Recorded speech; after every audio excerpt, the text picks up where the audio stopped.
Hey, I'm Spencer. And I'm Britton. And I'm Stone Abdullah. Since 2011, Buckethead has released 316 albums in his Pikes series, and we're going to listen to them. 3 at a time. This is Getting Head. Bucketcast.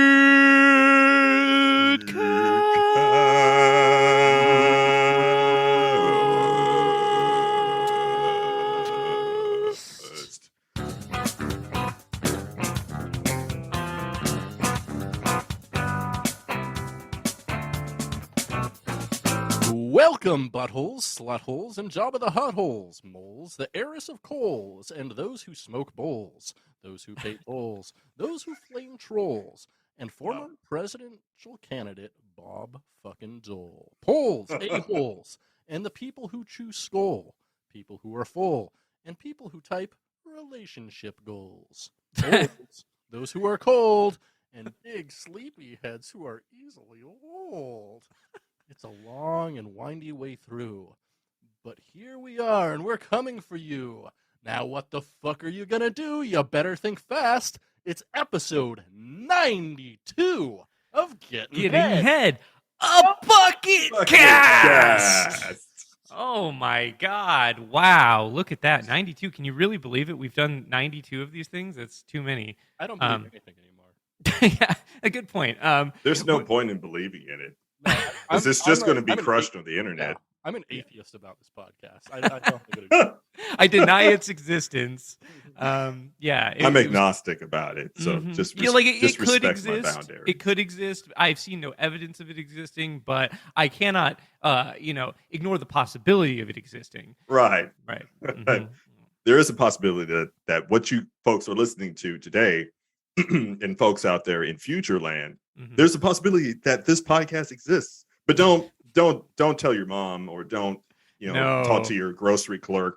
But when you go to Target at the customer service checkout center, or don't tell them about it, because they're just going to look at you like an asshole. Only at returns. Only if you're making a return. Yeah, only if you listen. They'll be like, "What was wrong with the product?" And be like, "Have you ever heard of Getting Head of Bucketcast?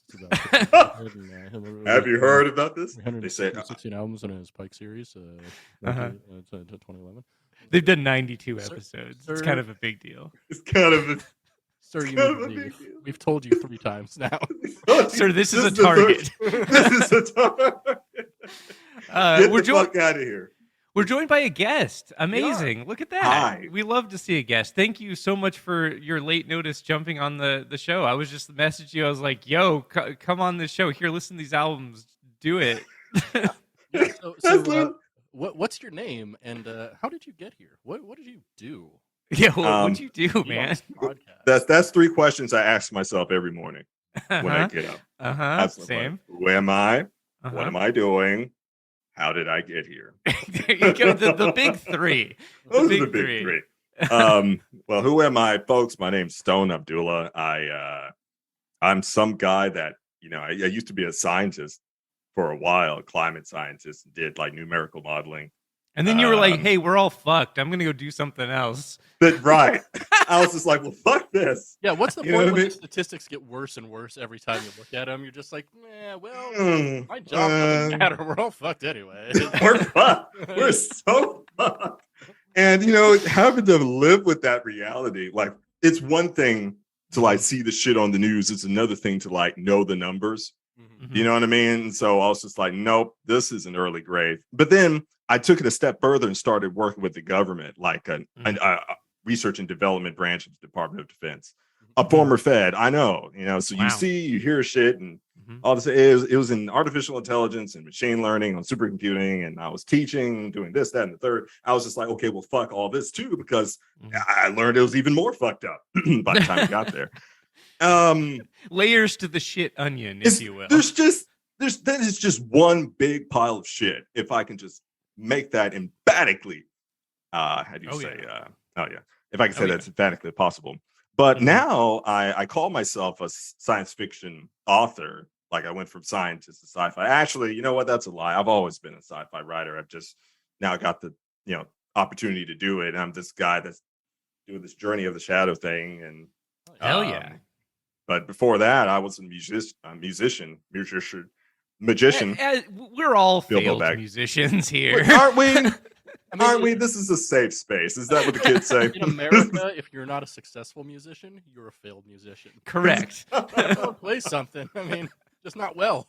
This is Correct. just not well, right? Mhm. And so we did some things, but I got a few nuggets under my belt. I guess I was like a blues pianist / organist, and Nice. like when you're in Mississippi, it's like the home of the blues, and when you Mhm. know it, like I got an opportunity to play with a band.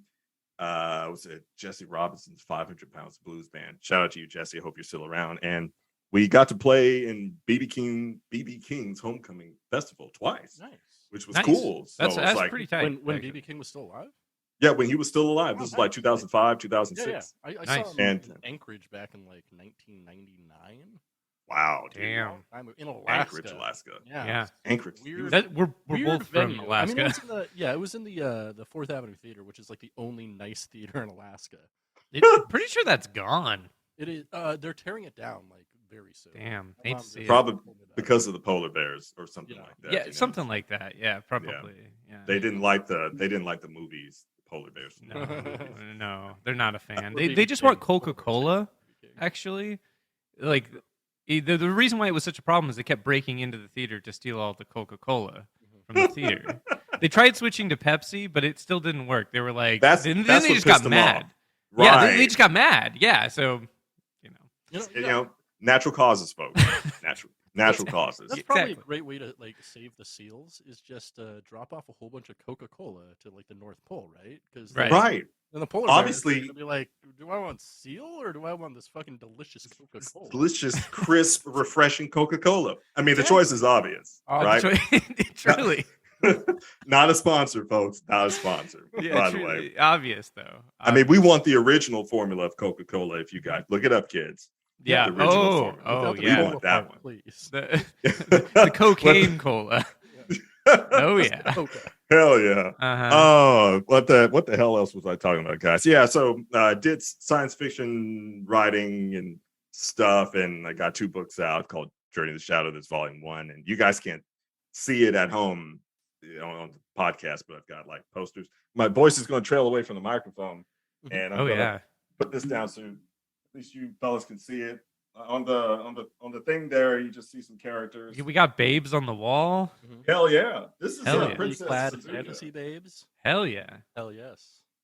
This is Princess Suzuka. This is Goddess Evelyn. That's Goddess Nikita. That's Lieutenant Arlette. And I don't know if you can see him. That's Goddess Rosaria. and that's We Rosaria. can. I cannot, but You can't. Brit, Oh, Brit that's probably can. Yeah, I can. I can, and I want to say I do appreciate that all of your heroines are fucking stacked.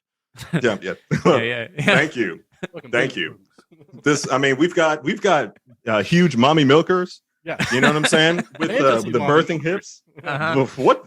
Goddamn right. And they've got thick thighs because they save lives. And I don't give a That's fuck. true. I don't give a fuck about this, this movement against big naturals. I'm all about it. Oh yeah. You know what I'm saying? Yeah. About it. So We stand. we stand for big naturals on the Bucket. You Bucket- goddamn right. It's just a Buckethead sci-fi. Podcast X Journey of the Shadow Big Mommy Milkers. Big Mommy 2022. That's Let's go. goddamn right. 2022. We still haven't determined. Oh yeah. We're- That's Oh yeah, true, that's yeah. We're not, folks. Talked Before about the that earlier. yeah. We're not really sure what year it is. So Yeah, we'll get there one of these days. yeah, Probably. But one of my campaign slogans is support your local MILFs. So I'm a big supporter. Oh yeah. That's So you watched Star Trek Picard season 2. There's a lot of milfs in there. oh. That should say it all. The milfiest show on television right Yeah, now. they're like I'd So say good. like 4 of the like 6 leads in season 2 are just MILFs, like straight MILFs. Even the Straight Borg up. Queen is a fucking MILF. Like, Seriously, man, bro. I'm just like I would absolutely 130. oh yeah, I mean she's like covered in 169. mucus and shit, but that's just lube, you know. That's just lube, bro. It's already prepared for you. You motherfuckers are culture. Thank you so very much. Yeah, very thank you. much. Thank you. We appreciate No, it. thank you. No, thank you. Speaking of culture, we do have some culture. It's Mm. episode 92. Let's talk about 92. It's the atomic number of uranium. Mm. Right? Wait, not Uranus. My uranium or your uranium? Is it? No, I think it's uranium. Excuse me. Your I don't know where it is though. If it's mine. Yeah. Well, hey, if it's gaping or if it's if it's prolapsed or I don't know what's happened to you. Okay, sorry, I have to interrupt for a second. A sidebar. Okay. Here. Did you see that fucking? I haven't seen the video, but there's a news article going around that is the funniest article I've ever read. And Howie Mandel posted a video of a prolapsed anus to TikTok. What? No. Yes. Yes, this is a real thing that happened. It's real. I can't fucking believe it. There's like these news articles going around, like people are mad, and he's like, "Oh, there's anus." You know what they say? All Mandel are pigs. Howie, no. That's how Howie. I just I love my that. God. That's a pretty good thing that happened. That's what So, we need. Shout Our out. society. You know how Shout he out. used to like put the condom or the glove on his head and blow it up? That was like his big thing. It'd be cooler if Yeah. he did that with like a pink sock at this point, right? Oh yeah, would that be? That would be. That'd be really cool. Yeah, safe for TikTok for sure. Yeah. Yeah, absolutely. Throw it up Yeah. there. It'll be No, good. no one cares. No one No, cares. no, They I mean- settle their lawsuit in their class action stuff. I feel like fine we're now. almost in a like what is it, post outrage culture? Like I don't know if people can Post-outrage. actually get that mad about stuff anymore. Like it just like kind of it's like a flash in a pan these days. It used to be like something bad would happen, people would get mad for like a hella long time. I remember when I was a kid, people were mad about that Monica Lewinsky shit for like 5 years, Fuck and it yeah. like did not leave the news cycle. But I feel like these days, if something like that happened, like it would be like on Twitter for like a half an hour. Like at most, and then like 33 fucking minutes. And yeah, then we're suddenly. moving on. You know. Yeah, that's yesterday's. Actually, that was last hour's news. Now Mhm. this, upcoming news. Somebody else got their dick sucked, or there's a new prolapsed anus. Yeah, no, I was circulating. gonna You know what I say, mean? yeah. Joe Biden posted a prolapsed Jeez. anus to Twitter. You know. His Brandon. Yeah. it's Brandon's anus is circulating. You know what I mean? It's like we're so burned out on just shit happening, and I would say maybe and I hate to use this word millennials, but I'm of the older millennial. I don't know what the fuck they categorize it. Elder but- millennial. Elder. Is what the Elder internet calls Elvin. that. Elder Scrolls millennial. There Elder you Scrolls. Go. Yeah, Mhm. Spend a lot of if you're time. Morrowind. You're Yeah. almost Oh. millennial. Yeah. Bruh. If you played Morrowind on the original Xbox when it came out, take some ibuprofen for your back. Yep. Oh, I've got some right there. Yeah. That's they're right there. It's Yeah. that. Hey, you're finally awake. You were trying to cross the border, right? Yep. You know what I mean? Yep. I mean, Yep. so I guess what I was saying is that we there's so much fucked up stuff now that circulates 24/7, especially with the accessibility of social media. You've heard it Mhm. once or twice before. Mhm. Now, this generation, the millennials, is like, okay, well, we grew up with a lot of fucked up stuff happening on live TV. Mhm. Okay, now we're kind of like, then the last time we got out there and we were mad about something was Occupy Wall Street. And there was like Oh, right, all yeah. of the Mhm. all the millennials were just out shitting on cop cars and stuff. They're like, we are the 99% and yada, yada, Mhm. yada. Mhm. And long story short, I worked for radio for about 2 years, if you couldn't tell. And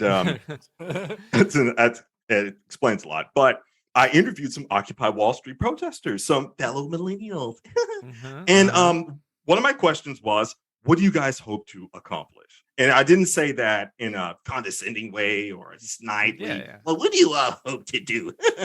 You know what I mean? you foul idiots! You're out there for no reason. Really You know, good Tucker Carlson you're doing there. Yeah. that- Pretty good. Appreciate that. Shout out Tucker, no sponsor. And they just said, we're going to get our voices heard. And I died inside a little bit. I died inside a little bit. And so just to end that part of the conversation, I hope they're doing okay. Yeah. I hope they're doing okay now because, hey, the feds, they held out $6 trillion Yeah. in 2020 for all the corporations to make sure that they didn't fail. Giant with the upward markets. transfer of wealth.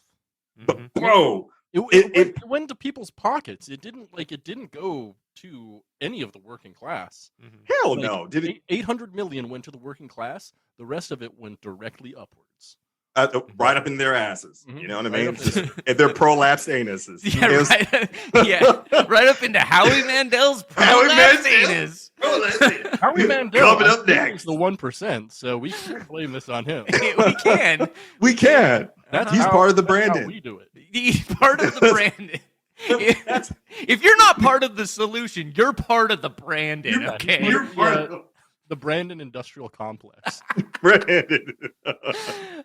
Speaking Oh, of my which, God. 92 is the 92. international direct dial phone call for Pakistan. Ooh, You wanna I call have some Pakistan? goth news about Pakistan. Oh, we were talking about Pakistan earlier. The That's right. Bazongas, right? Yeah, the Mahalungas. You know what I mean? Yeah. The big, the Baza Galugas. Hell yeah. Hell yeah. Fuck yeah. I mean, did you want me to keep going about the titties or just stop we'll there? We'll Okay, return all to right. that with sidebar Okay, for all now. Content, yeah. Sidebar. Yeah, sidebar. Okay, so 92. Are you ready for this, Britt? I know Nope. you're ready for this. No, probably. All right. The 92 is the ISBN group identifier for books published by international publishers such as UNESCO. Hell yeah. Hell yeah. All Fuck right. yeah. All right. Books without a country of origin. We love that shit. Hell yeah. Okay, so We I got stand one for that. I got one more 92 fact. Okay. According to the Guinness Book of World Records, I'm going to try to pronounce this word, but this is the name of a place in the world, and it's the longest place name in the world, and it's 92 letters long. Uh-oh. All right. I'm gonna try really hard. This is a Godspeed. crazy You word. should have gotten it phonetically before the podcast started. I can click No. on it. Maybe I can get it phonetically. Hold on. You're going to let Google say it for you? Okay, Let so it Google is. say it. Okay, it is phonetic here, but I can't understand the phonetic here. Okay. Anyways, this is in New Zealand, and That makes it even better. Yeah. So the word is Tamatawak, Tang, Ahang, Ako, Awa, Tamate, Aturi, Puka, Kaka, Piki, Maung, Ahoro, Nuku, Pokai, Ween, Weenua, Kitana, Tahu. And then that's when Satan rises. Yeah. the end. And then like a portal just opens behind me. And Satan comes up. Oh, do you guys need something? Uh-huh. Yeah. Wow, that's quite a word. That's I think Minori for Ween chocolate and cheese. Yeah. I think you're right. I think you're actually correct there. You're probably right. So speaking kids of, listening speaking at of home. Ween, Yeah. Speaking of, okay. Wait, hold on. I'm sorry. There's a situation happening with Britt.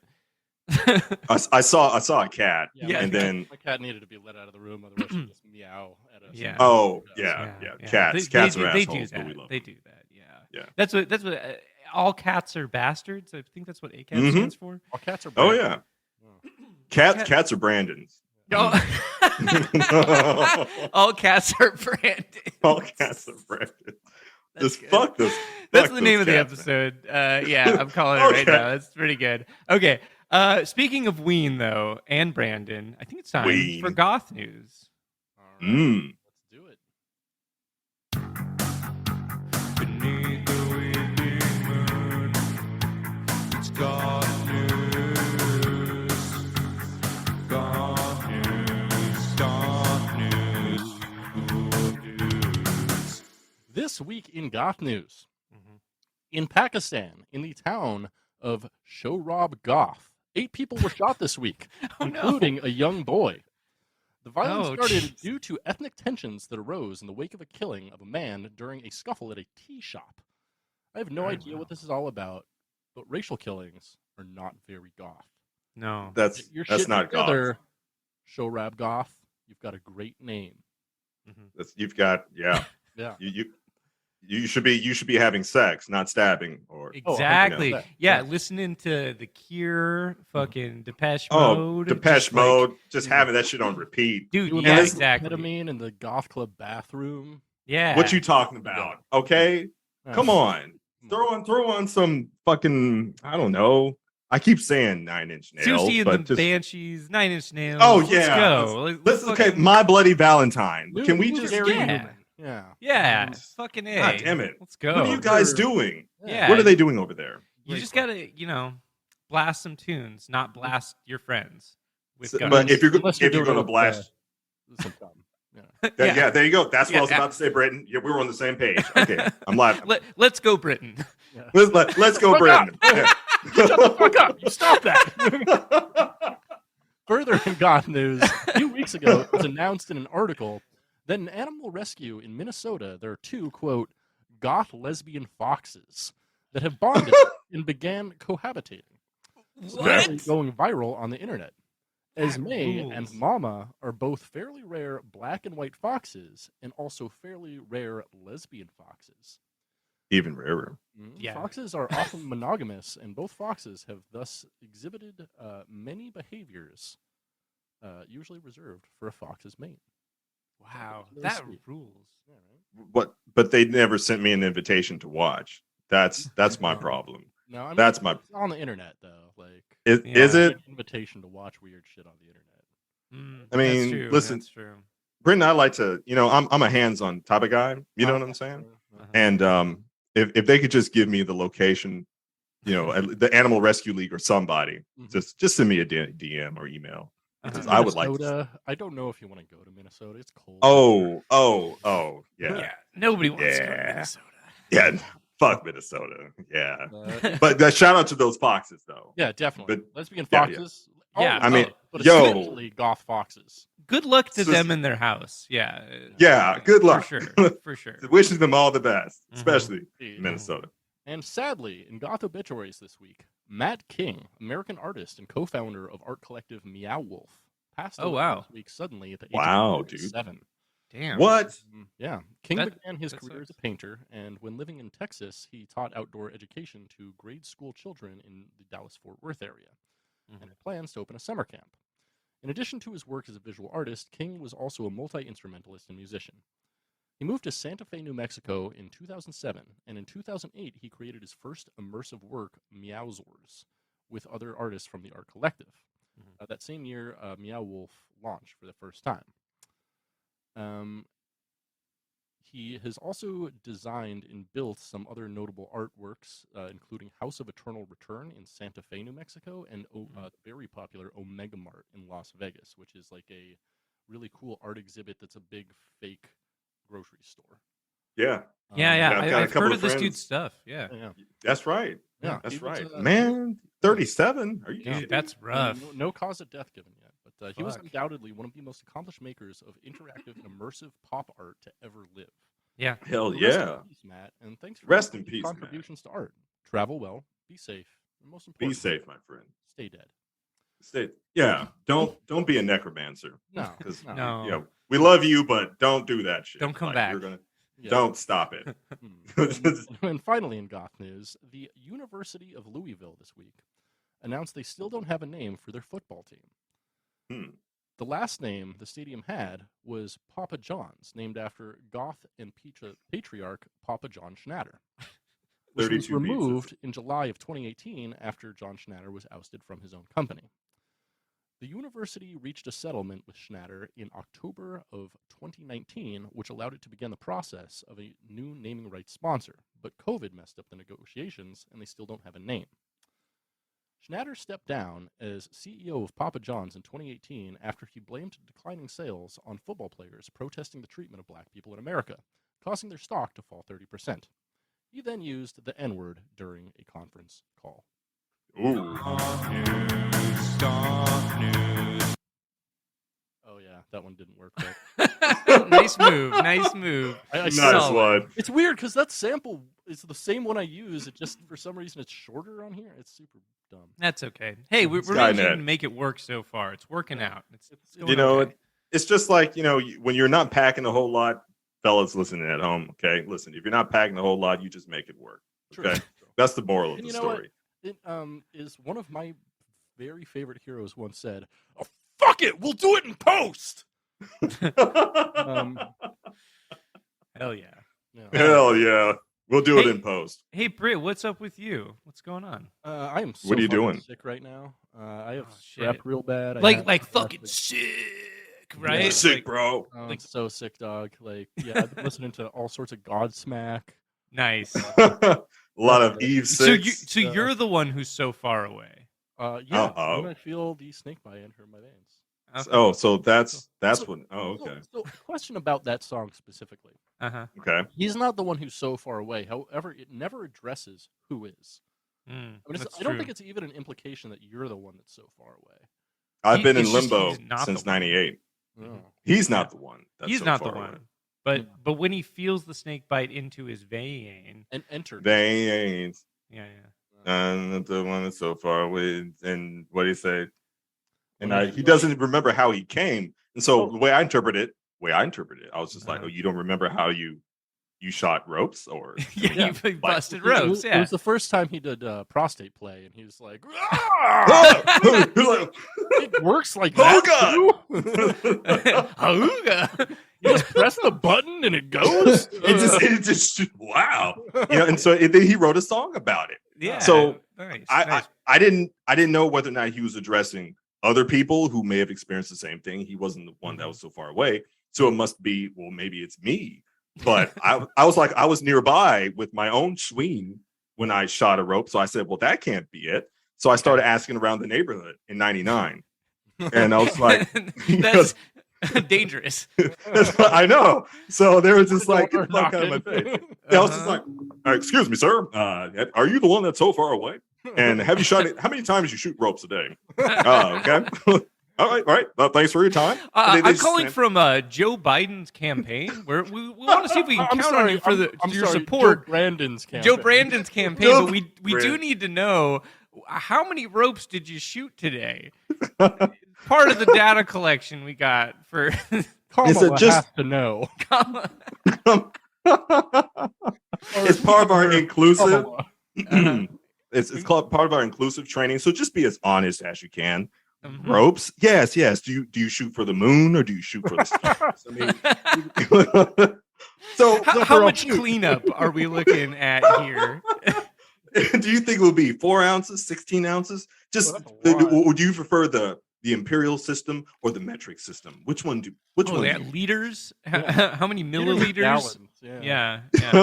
how many gallons? You know what I mean? So I didn't get that specific, but there was at least 6 or 7 doors that I knocked on. Mhm. You guys think I'm bullshitting, but I knocked on doors, and this was like during a period. Anyway, Mhm. no one really answered my question. So since then, to answer your question, Britton, Mhm. I've been in limbo. You know, I haven't gone to Bing. I haven't Binged it. I haven't Oh, Googled it. No. Yeah, I I mean, Bing is where you go when you want the real dirty shit. Like Yeah, Bing, like, when when you safe wanna search go- is off on Bing, like, Damn dude, straight. they will show you the internet. Yeah, straight up. Boy. If you like vaguely remember a porn video that you want to find, go to Right. fucking Bing. Like Bing Bing. is nuts. It's amazing. I'm just Yeah. going to tell you guys. Like, as an ex government machine learning AI scientist, right? Bing is superior when it comes down to image and video search because Microsoft has really great algorithms. They just do. Mhm. Their character search, it's shit compared to Google. You know, ABC is their mother company. But their video and image, dude, you see this sexy shit that's on the wall? When I have to research, like, when the not safe for work artists, they'll ask me, well, what do her titties look like? I was like, what do her titties look like? I'm like, that's a good question. I said, give me 30 seconds. I'll give you a pair of titties. I'm a And I- Bing it. Be like, I'm wait, good. give me I'm like good. 5 Bing it. more minutes. Yeah, I said, actually, I have it already, but give me 5 minutes. just give me 5 minutes. They said, what's the hold up? Hold on, no. Don't worry about it. Trust me. Don't worry about it. Need to Trust take care me. of business. And you know, I whip out the titty pictures. They're just like, wow, these are really high quality. I said, sponsor Bing. So I'm just saying, guys, Bing is where it's He's like, at. If I'm you a wanna- Microsoft Rewards member. I earn points for Every time I shoot ropes, I get- and they cash them in for Xbox One games. Xbox. I just got Morrowind. Yeah, it's backwards compatible. I'll have you know. You got Ninja Gaiden. You got Ninja Gaiden Oddworld, Black. You know? Black, Yeah, there you go. and you got the first Dead or Alive. Yeah, the very Tight. first Oh one. yeah, well, you got to get the Dead or Alive. If we're talking like real I mean, titty lore. Like you got to go into Dead or Alive for sure. If you folks listening don't know what the fuck Dead or Alive is, number one, I feel bad for you. Number two, go to Bing. Yeah, I'm just and number three, you were clearly not a horny teenager in 2002. Yeah, if you don't know what Dead or Alive is, you have never masturbated in an arcade before.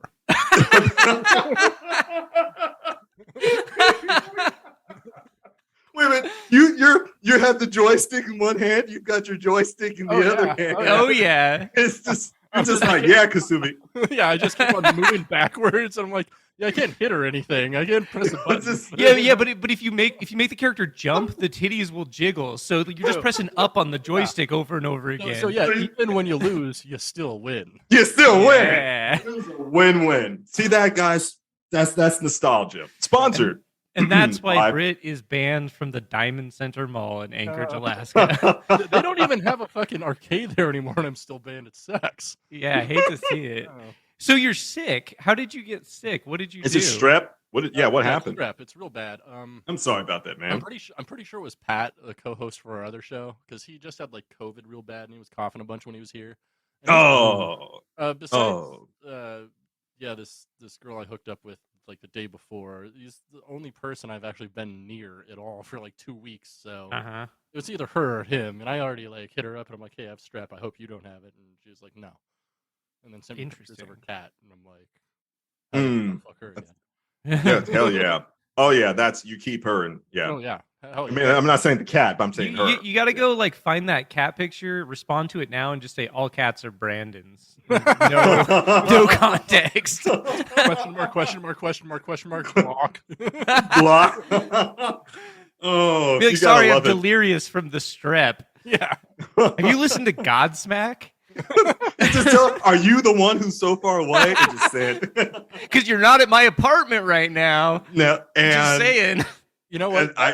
That's gonna be my opening line on Tinder from now on. Is "Are you the one who's so far away?" So far away. She's gonna be like, "What?" Easy litmus. If they're like, "Well, I felt the snake bite enter my veins," I'm like, "Well, we're having sex now." So. That's an affirmation. That's a comfort. Yes, that's consent. You don't even need Big Chungus's word because that's automatic consent. I'm gonna God smack that ass. You know what I'm saying? Damn folks, listen to that, folks. You're gonna God smack that. It's all party right. in the front, the business in the back. Just remember that, folks. Speaking of God smacking that ass, I think it's time for a bucket fact. Okay, bucket fact.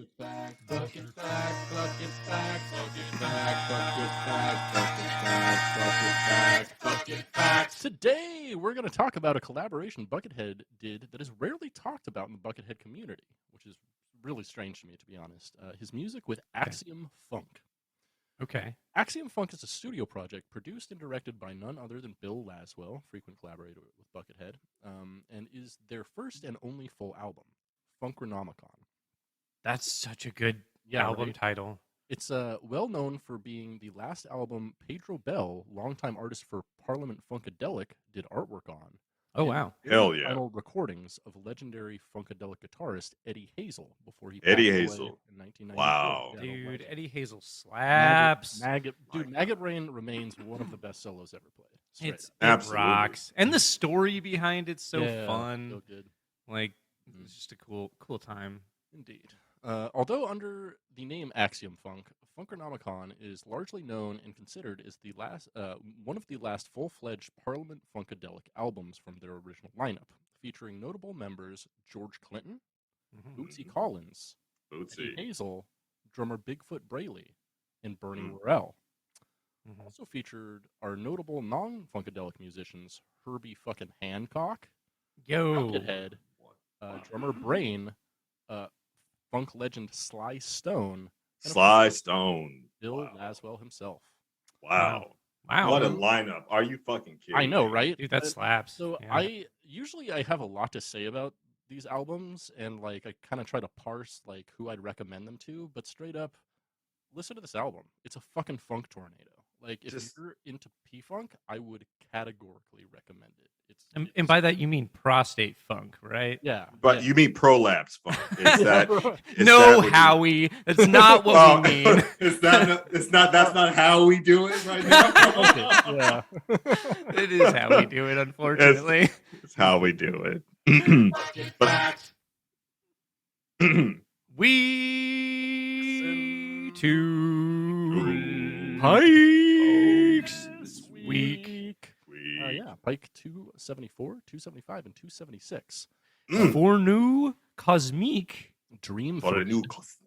and healing inside, outside, every side. Every side.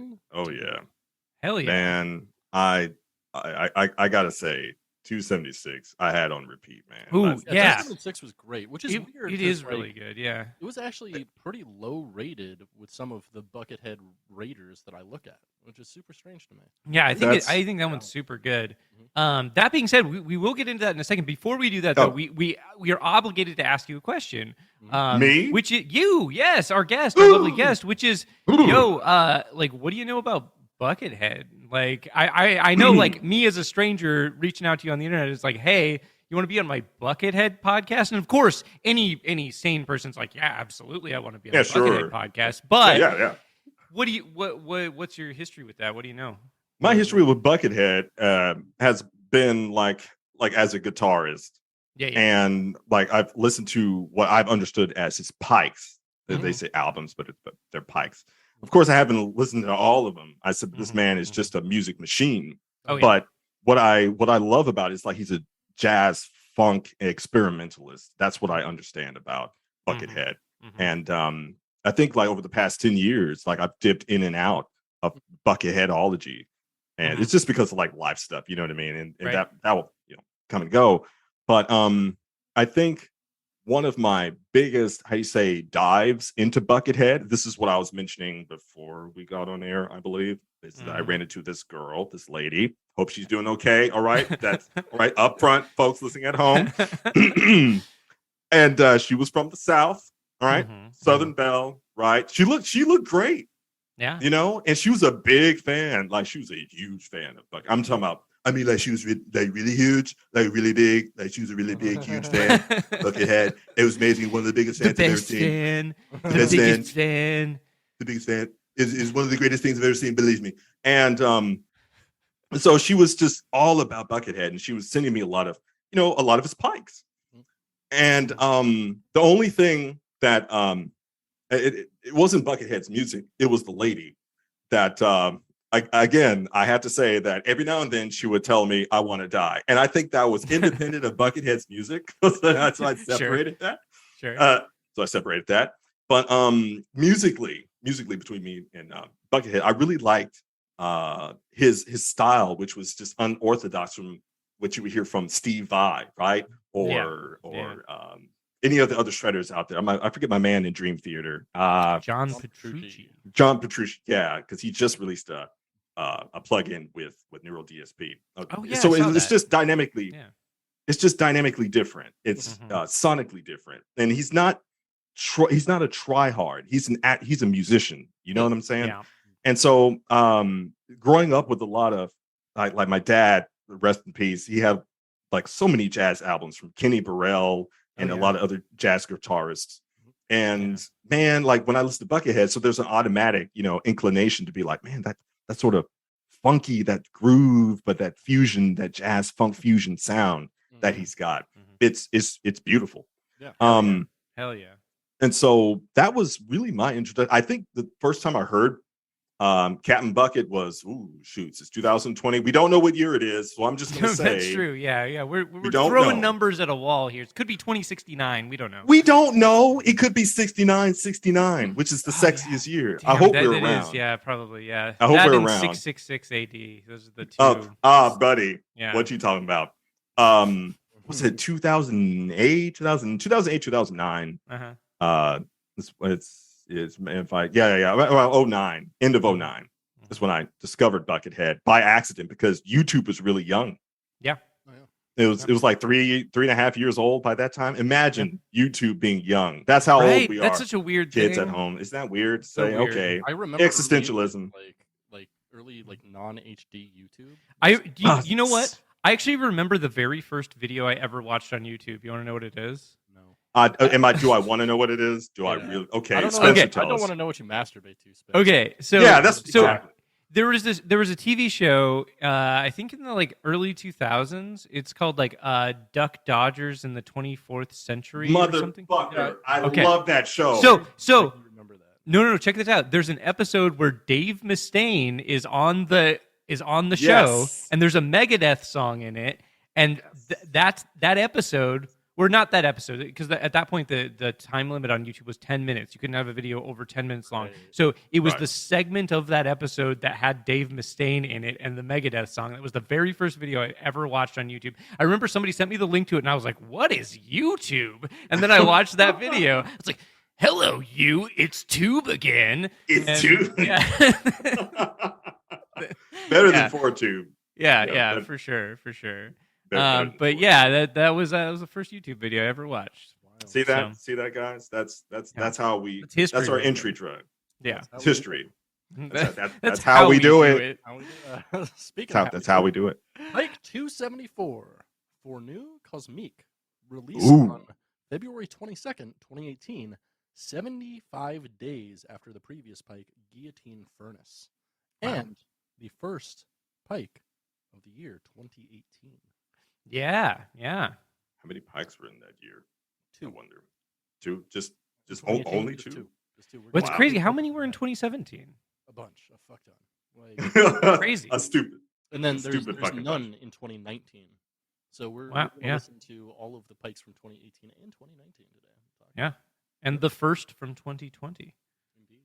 Yeah, pretty exciting. This Pike is pretty good. Yeah, this was really good. Yeah.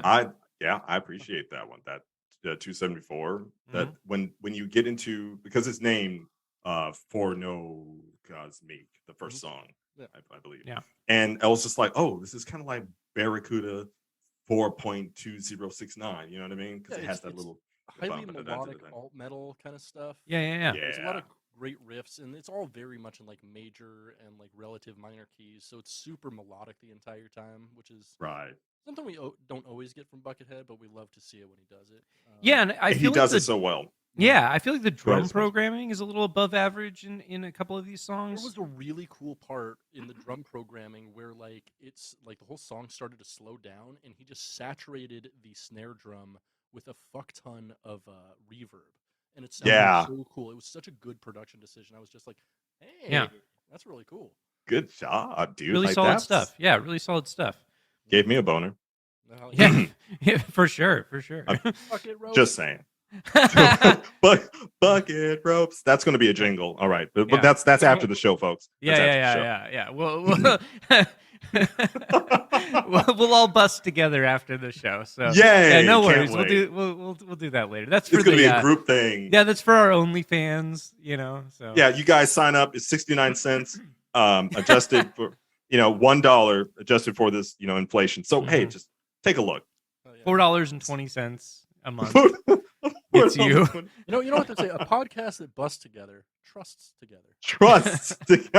So wasn't Joe Brandon against school busting back in the day? Wasn't that a thing? Yeah, he was. He School was. busting. He was Yeah. against that, but I think we should bring it back. We should bust Be it. honest with you. Cool. Everyone should Yeah. just busting. We should bring back union busting, but not like trying to break up unions. Oh, just yeah, like getting together as a like unit, jerking jerk off a bunch of together. dudes in a union, right? That reminds me of those guys in Idaho. They were trying to break up that Pride Festival, Oh, and yeah, it was hot and sweaty.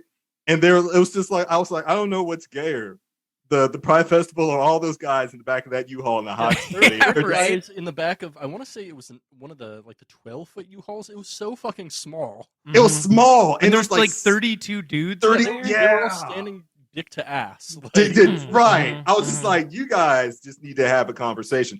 Now, I don't feel bad for the guy that drove from Pennsylvania all the way to Idaho to be in the back of that small U-Haul, and it's 130 degrees. They're all hot and sweaty, and they're just rubbing dicks, and then they're going to be like, "Yeah, we're going to break up this Pride Festival." I'm just like, "Motherfucker, We're gonna show them who's gay. who's gay? We're gay. You're not. You piece of shit." Yeah. I like Anyway. I like the idea of elitist like gatekeeping, like Right. They're Right? gatekeeping. like you're They're not gatekeeping. gay. You suck dick? Sure, honey. Yeah, Sure, honey. I'll show you sucking dick. I've Ever gone been for in the more back of a balls U-Haul with 30 other men in summer. F word. Yeah, it's like a sauna in there. You gotta take off your clothes. Your pants are gone. Mhm, You either mhm. suck or get sucked off. Honey.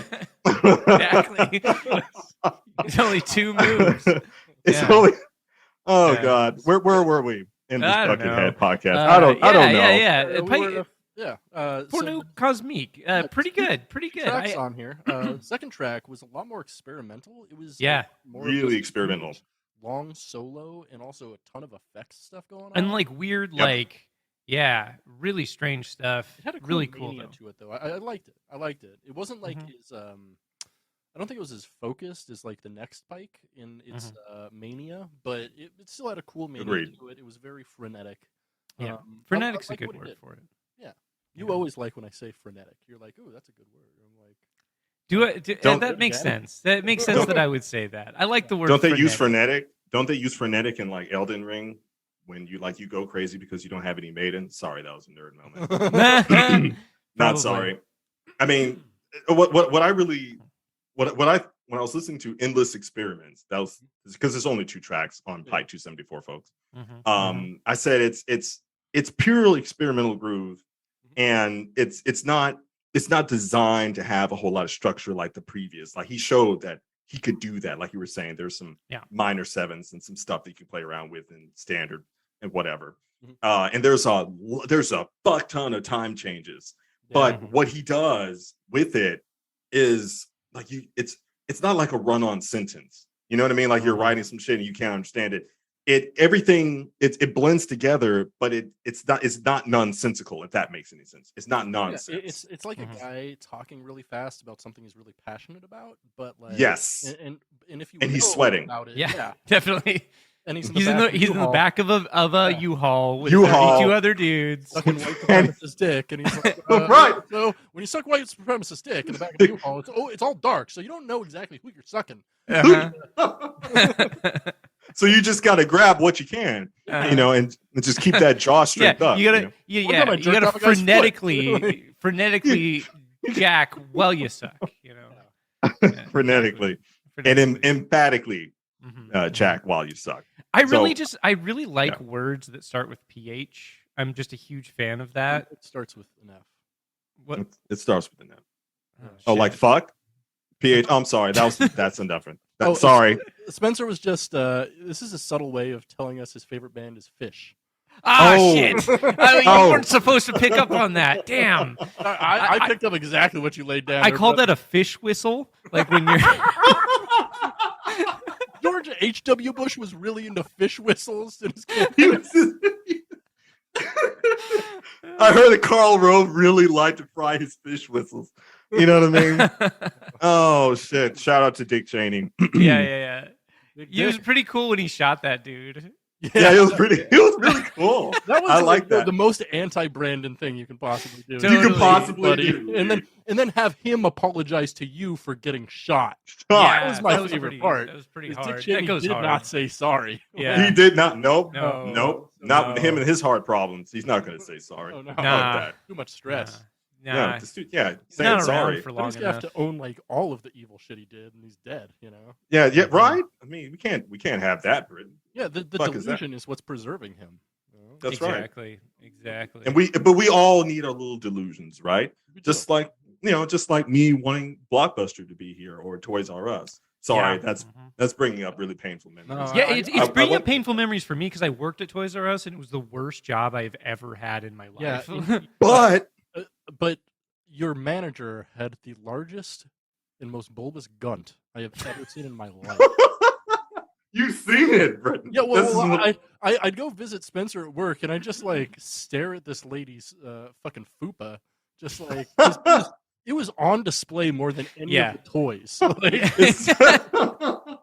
Yeah, it just was. stood out yeah, like Oh, a yeah. strong there. fist. Like you It's- could it's- not look at it. It was like a sack of dead cats just shoved right It in was the a front sack of of the dead pants. pussy. I can guarantee you that. Yeah, it was pretty Oh, noticeable. It was pretty noticeable. Yeah, that job was terrible. I worked there when I was 16 or 17, something like that. And I had recently quit my job at KFC, which is the second worst job I've ever had. And so, interestingly enough, I feel like your first two jobs were such a bucket path because I mean, Truly. That's what I'm saying. like Buckethead Yeah. loves toys. He gives out toys at his Bro, concert. I was bucket pilled Right. from like 15 onward. Yeah. Like I was so bucket pilled. Like bucket pill. Yeah. You ate the bucket. Yeah, totally. Yeah. Or you drank the I ate the bucket, I red don't know. bucket, and Yeah, you ate the yeah. I just And yeah. You never Working- look back. Yeah, totally. I mean, so those first two jobs, they were bad, but they were bad for different reasons. Like KFC was bad because like it was just smelly and stinky, and it was run really Maybe that poorly, was and so used like better. no, that was the people I worked with. So I learned that like one of the dudes that worked there was like a convicted sex offender, and then like the management was really shitty. God. So like we would close at 10 p.m. This is like I have since worked in a lot of like food jobs, and I know how to like close down a restaurant, you know. But when I was that's like not what the opening shift says. when I was hey, I was the opener a lot of the time, and I would give the closers a lot of shit, let me tell you. But like, so we would close this KFC in Anchorage, Alaska, on Abbott Road. We would close at 10 p.m. Right? You know what time we would get out? Like what time we Midnight. finish closing, 12:30. bro? 2 a.m. or later. What? It No. doesn't take No. 4 hours to close anything. So every What? single night I worked, and I closed 5 nights a week, we would get out at 2 a.m. It was fucking insane. It was so poorly managed. Like the manager would just sit in her office with the door closed and drink. Like she with her wouldn't even pussy like out. tell She was us to just do. drinking- Yeah, probably. I'm Yeah. assuming. This one wasn't even the fupa. Wait, did she have a fupa? No Oh, fupa. Oh, okay. Oh No, okay. no All fupa. right. Those I was Uh, confusing. Sorry. Yeah, no, I understand. But so that job was bad for that reason. It was poorly managed. The Toys R Us job was also really poorly managed. But the problem more than that was just that we were incredibly understaffed, and because we were so understaffed, they didn't have time to like train me how to do anything. They were just like, "You're in this section, hang out in this section. Customers come like help them," and I'm like, "How do I do that?" They're like, "Just do I figure help it out. Like it'll be fine." But then there were They so put many you in times the where EV like bake oven fucking aisle, and you're like, no, there'd be times where like I would literally be, and this was a giant Toys R Us. It was huge. I would literally be the only person on the floor, like other than the shit. It's cashier. huge for Alaska. Like it's not nearly as big as any of like the continental United States. Probably, but like still, it was a big store, and like there only being one person on the floor was like That's fucked. one person too less. It was so you dumb. know, Like so- I got so irritated with that job that I eventually just like I walked out during a shift, and I was like, I'm not coming back. Fuck this Yeah. place. And yeah, like, that's just that's fucking bailed. you had enough. You Like- had enough of that dead kitty. The time you know what I mean? that It's just- what pushed me to that edge was that I went on my break and I went and like laid down in my car and just like hung out my car for my 15-minute break or whatever. And I came back and they were like, "Where were you?" And I was like, "Well, I went on my break. I was told to go on my break by so-and-so." And they were like, "Well, we couldn't find you and we're going to write you up." And I was like, "Really? I was literally told to go on my break." And they're like, "Well, it doesn't matter. You need to inform me when you go on a break." And I was like, "Okay, but I didn't know that. I've only worked here for like 2 weeks. Like, why would I even know?" Also, Like- in most corporate structures, for 15-minute breaks, you have to stay on site, like within the building. In this case, like, it was actually, it was Are my you sure it meal wasn't break. You, Spencer. It was my meal Oh, break. So okay. I was like Okay, allowed to that's leave different. the, Yeah, the building.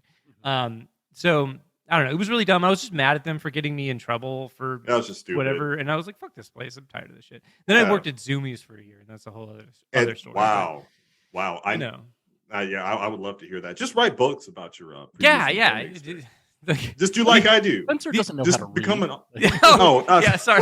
You're not Write a supposed to. book.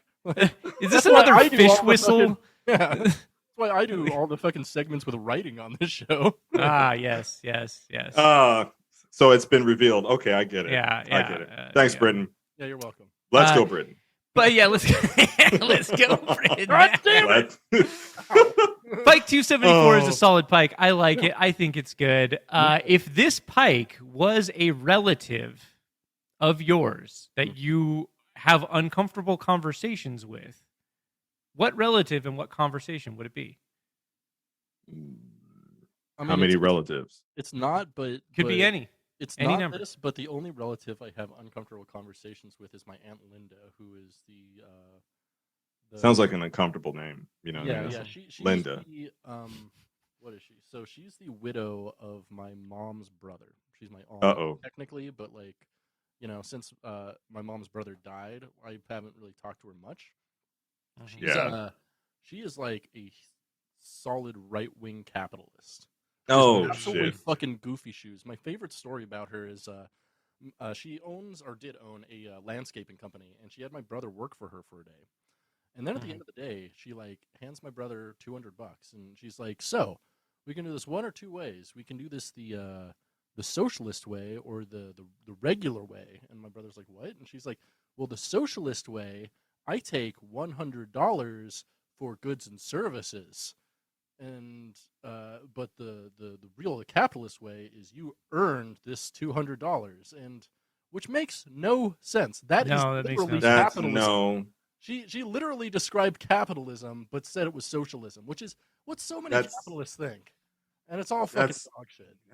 That's what's horse shit, man. Yeah. What the I fuck? hate that. I'm like, Well, there's this thing called federal tax withholding, motherfucker, Mhm. let alone everything else. Like, what the fuck are you talking about, Linda? So I get it. That's really uncomfortable.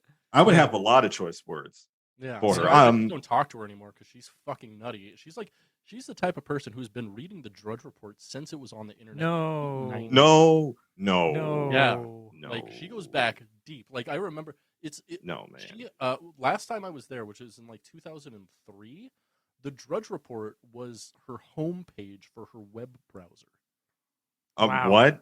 That's hard. And we had GeoCities Yeah, and Angel Fire as like web hosting at the love time. Angel Fire. Angel Fire was the shit. Are you kidding? Yeah, it's tight. sick name. Shout And we out. had Lycos search engine. This is before Alta Vista kids. This Wait, is Yeah. was that the one with the dog? Yeah, Lycos, Lycos the was black dog, Labrador. Yeah. Mhm. And they had the tennis ball to represent your search string, but it was really cool. So And then GeoCities came out to Yeah. compete against them. But that's really fucking hardcore too. Wow. So yeah, just stay away. Yeah, just yeah, but you're saying with respect to Spencer's question that should this be the uncomfortable family member, it would be Linda. it with wouldn't. respect Though. to- No. Because it wouldn't. Like Oh. this album is uncomfortable at all. Like it Mhm. wouldn't be an uncomfortable talk with a family member. Honestly, It's more just a thought exercise, right? there. Yeah. Now, is it a to- thought to- exercise to- or is it a thought exercise? You know what I'm Hey, saying? Joe Like, hey. over there. You know? Speaking Yo. of which, Pike 275, Ooh. Dreamthread. Released on Dreamthread. August 4th, 2018, 163 days after Fourneau Cosmique. This is the final Pike of 2018. The final Pike of 2018. Ting, Yeah. ting, So ting. this album is oddly split up into, I think, kind of two different sections. But the first Yeah. section is only Right. one like 5 or 10 minute song Right. called Hypengongia. Hyperganglia. I don't know. Uh-huh. I can't read. Yeah. I can't read. Today. I'm. Oh, are you illiterate as well? Yeah, you want to be Nice. friends? Illiterate Yay. authors Can we on this matter. Fucking podcast. I'm illiterate and an author. We exist. we matter. Okay, Representation matters, folks. matters. Illiterate authors forever. Justice Yes, for I'm illiterate vegan. authors. Yes, I eat meat. We exist. We exist. The first Oh, track God. is a really beautiful, soft Yeah. acoustic, almost ambient in a lot of places. Guitar, Yeah. it's really It's nice. got some synths in it's the background. gorgeous. Pretty nice. You know, and then that all stops. No, yeah, That yeah. all- That's a good like 5 minutes, and then right after that, Then just weird. there's just seven, yeah, weird. Bro. seven more tracks on the album, and they're all named Thread 1 through 7. Mm-hmm. And like he does often, where he names just kind of all of the tracks one thing. It all just flows in together. It's one big song. Yeah. It's kind of Right. arbitrarily split up, I think. Mhm. Yep. But this is a lot, I think, like the second half of the previous Pike. Frenetic, I solos, effects, I agree. lots of experimentation. Boy, doesn't he throw a lot of ninth and 11th diminished scales in there, like every He 20 loves Yeah. diminished scales and tritones. Like And It there's- loves tritones, diminish, bro. yeah, for sure. boy? I described it. I wrote it down. I said, how many time changes can a man pack into 30 minutes? Is this a Mhm. Guinness record? And then I just wrote acid trip. Hmm. And I just wrote Yeah. I just wrote acid trip right after that. Mhm, So mhm. Because it's it strange because like he changes time signatures so often, but almost everything he does still remains in 4/4 somehow. and Yeah. Lord, It's how really does true. interesting. Yeah. it's brilliant though. Yeah, he Yeah. You know what changes I'm feel saying? a lot. Yeah. That's some like Bill Evans shit right there. It's really The fucking- damn straight. Yeah. He's like I'm saying, he's a solid fucking musician. That's why I was, Yeah. trying to explain to people what I discovered him in like 09, and I was trying to tell people about in 2010 when I started college. They're just like, what are you talking about? Like, you uncultured assholes. Anyway, that's the way people sound like in my head. Yeah. I mean, You how know. do you think we feel? We've been doing 92 episodes of a podcast, My- basically wow. saying that, like, hey, check this guy out, and like, And everyone's just 50 like, people out there are like, okay, but the rest of life is like, no. So, but yeah, they're like, no, Yeah. we're not. But me, I'm just like, I love this shit because Yeah. I'm a musician / creative or whatever. Mhm. And the thing that you're doing, I had this conversation, not to digress, but I had this conversation with Wes Borland what? about 2 years ago. Yeah, like I know some guys like Randy Blythe and Okay. Matt Heafy and some other folks in Matt the Heafy. industry. Spencer Yeah. has some history with Mr. Matt Heafy. Mr. Heafy. Not a ton. He Heafy. just follows me on the internet and seems like a really nice person. Like, I don't know. Yeah. That's He's all I a really know. He's a fucking sweetheart. Like, Yeah, seems Are like you- a really genuinely nice person. Like, Yeah, He's- he recently came out and like was trashing some people who were trashing Slipknot, I think. Yeah. Like a big oh yeah, he thing was about- trashing Machine Gun Kelly. That's right. Machine Gun that's- Kelly. That's right. Yeah. And he's like, Yeah, I yeah. never listen to Machine Gun Kelly, but he's being an asshole to people who like helped me and that I respect. So fuck Machine Gun Kelly. Yeah, fuck totally. Machine And Gun like, Kelly. and also Yeah. Kafarnam fucking Kafarnam? slaps. Fuck, yeah. Yeah. Yeah, Kafarnam fucking fuck yeah. slaps, dude. I don't know where the fuck was I going, guys. Oh, Borland. Borland's another sweetheart. And one day we were talking about some people. He posted something to get people riled up in his comments, and then we were talking about appreciation. About there's no really such thing as a favorite or something. That all you're really doing is trying to understand what the artist is conveying. You know what I mean? So it's not a point of fact of like this one versus that one. Well, and that's gonna vary person to person. Mhm. So we agreed that there really isn't such thing as a favorite since it's all Yeah. subjective. You know, Mhm. he said so. And what I wanted to bring with this conversation, it's like some people they'll listen to Buckethead, and this is what I've encountered. You all probably have the same experience. Like when they listen to Buckethead, they'd be like, "I don't get it. Like it doesn't make any sense," and that's they'll dismiss it. But they're not looking at music from a different lens. I would say Yeah. they're not looking Yeah. at it from Yeah. a creative standpoint. I like that. And oh yeah, sorry. no, you're fine. And so what the first time I heard, because Dreamthread was the first time I heard Pike 275, Mhm. and I listened to it about 3 times, to be honest with you, Spencer. Hell yeah. And I was just like, and the more I listened to it, the more it's just like, damn, dude, this motherfucker is like, I know Buckethead's good. I'm like, this motherfucker's really good. Like that's Yeah, damn good. he's And really then I heard good. it again. Yeah. He's really good at what he conveys with his not just style, but the way it's all of his compositions. It's brilliant. Hell yeah. Hell yeah. But I agree. anywho, You know what's the funny? Dream It's Thread like, 1 through. oh, I'm sorry.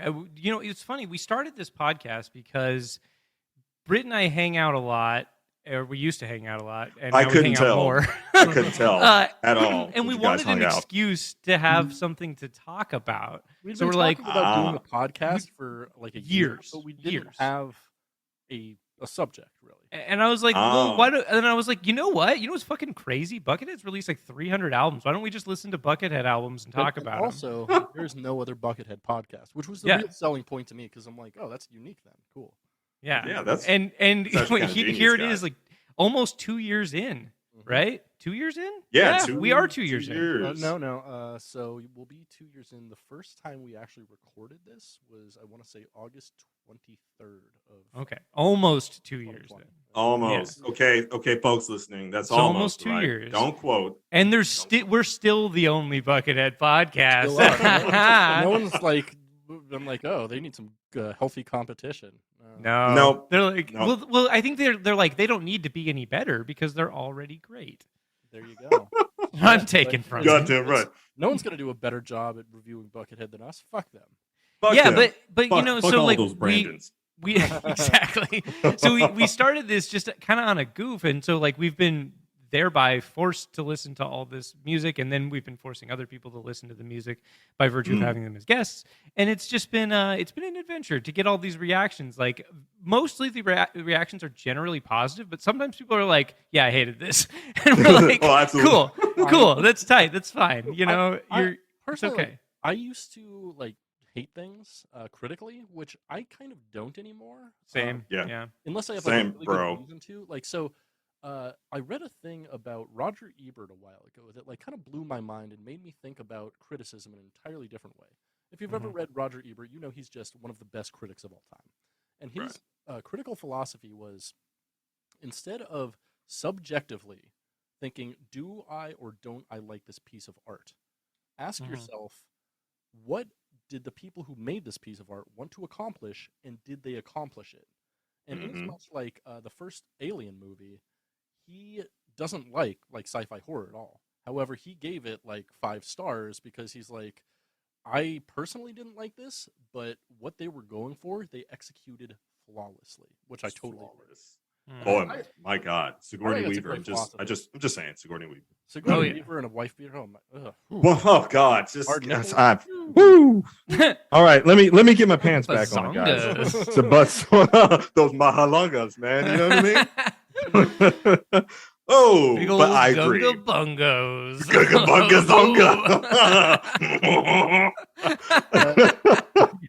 The Dreamthread, I think, really Oh, hit its God. mark. You know, It did. yeah. The Totally. first song was like super acoustic. Rest of the songs were all So something else. this is one of those like chaotic technical pikes that I would liken to like Jeopardy backwards, Roller Coaster Track Repair, that kind of vibe. Except there's some really like weird, down-tuned, like funky metal stuff in there. There's some like, around the shredding. 15-minute mark. It it gets into like if Primus went shreddy with pedal effects. It was He does It a was- lot it of was- fantasy stuff. Yeah. yeah. I was because and I love. Guess what? I love Primus. So I was just like, man. Are you allowed to this- say that within 100 feet of a school? Is that a thing No, that's okay to especially say? in the South, you can't Yeah. say that. Yeah, I actually I'm- watched like an hour-long Primus documentary yesterday because that's what I do when I'm high and sick. Yeah. That's okay. We all have our vices, Brittany. We all have our forgive you, vices. Brett. We this is the safe Don't. space. Don't. Okay. We're gonna sound like the people on Twitter with their hair dyed blue. This is a very safe space. Yeah. But the pike. Back to Yeah, the it's the tight. pike. It's tight. It's good. Dreamthread, Yeah. Dreamthread was great. Really liked it. I mean, I don't know if it's as good as it could be for a pike that he took, like 6 months to make. However, at the same time, during 2018 and 2019, he was constantly on tour. He had like 4 tours during that time. So Oh wow, that's Yeah. impressive. yeah, it was probably his most active touring schedule he's ever had with anybody. That's what that lady from the South was telling me about. I remember now. Yeah. And then she would tell me about that, and then she would say, "I want to die," like at 3:30 in the morning. She was it was just Buckethead, what she cooked, and then I want to die. Anyway, that's what I got. On a date, to be honest. Yeah, You know what? It's kind of same. Yeah. For a minute, I was just like the sundress with the glasses and the no panties, and she was like 5'1" with like triple D's. I know they were triple D's, and I was just like, man, I'm like, I could skirt around that I want to die part and just get right to Pound Town. You know what I'm saying? Maybe she just needed to be taken to Flavor Town. I'm just all Yeah, right. Anyway, that's in the true. past. Maybe that would, That's it. give her a new lease on life. Yeah, That's what I'm yeah. saying. You know, maybe I would give her the Pike 6969. You never know. We love to see it. We love to see it. We love to see it, don't we, fellas? We love Yeah, to see we it. do. We do. Okay. Great, you got one? Yeah. Next we got Pike 276. A question. Yeah. Question. Yeah. So this is Dreamthread. Uh-huh. What was the last dream you had? Last year, man. Oh, I can tell you about that. Oh man, do I really want to say that? All I right. got a Well, good one. I'm here You- for it. I'm here for it. Howie Mandel's in it, right? Yeah, 'cause yeah, I've got a weird one too. So be you got a ready. weird one. Okay, Yeah. so Oh yeah, you told me about that. the fucking my psychiatrist gave me some new drugs this week, Ooh, and it's Nice. great, and now I Yeah. can mix them with my benzos, There which you is go. great. There you go. And what's it, Buspar, whatever the fuck it is. And I took it, and then you start having these interesting dreams. Like I was in this old, it was like an evacuated office complex, because we have one that's in Jackson, Mississippi, that's now been taken over by a lot of homeless and tweakers. Okay. Now, I haven't been in that area in years, but I just remember being in there. And guess what I was on? I was on some different kind of drugs, and I met a dinosaur. And his Nice. name, Like, his name was it like a Theodore Rex sort of situation, like that No. Whoopi Goldberg movie where she's like a cop and her partner's a dinosaur? no, this was like a brontosaurus or something. It was huge, because I had to huge, look okay. up, and because I remember like my neck was hurting, and it was like the way I was sleeping was impacting my dream, so my neck was hurting. So it looked like I was looking up at the brontosaurus, and the motherfucker's that's name was fun. Charles. His name was Charles, and Charles the brontosaur. He said something I can't remember, and the way he got through the front door, but he never broke the front door, and I don't understand that. It haunts me until this morning, and that was my dream this morning. That's all I can remember. There was a brontosaurus named Charles. He was in the evacuated building. I didn't see the tweakers running around, but there was like some trash or something. And Charles was just there. I was glad to meet him, but he never explained how he got in the building and how he got out. And that frustrates me as a person, as an individual, you know? Yeah. So that's my last dream. Bad continuity in your dream. You hate that. Yeah, God, this is not frustrating. And when you go to sleep, Charles is not going to be there. He's not going to be there.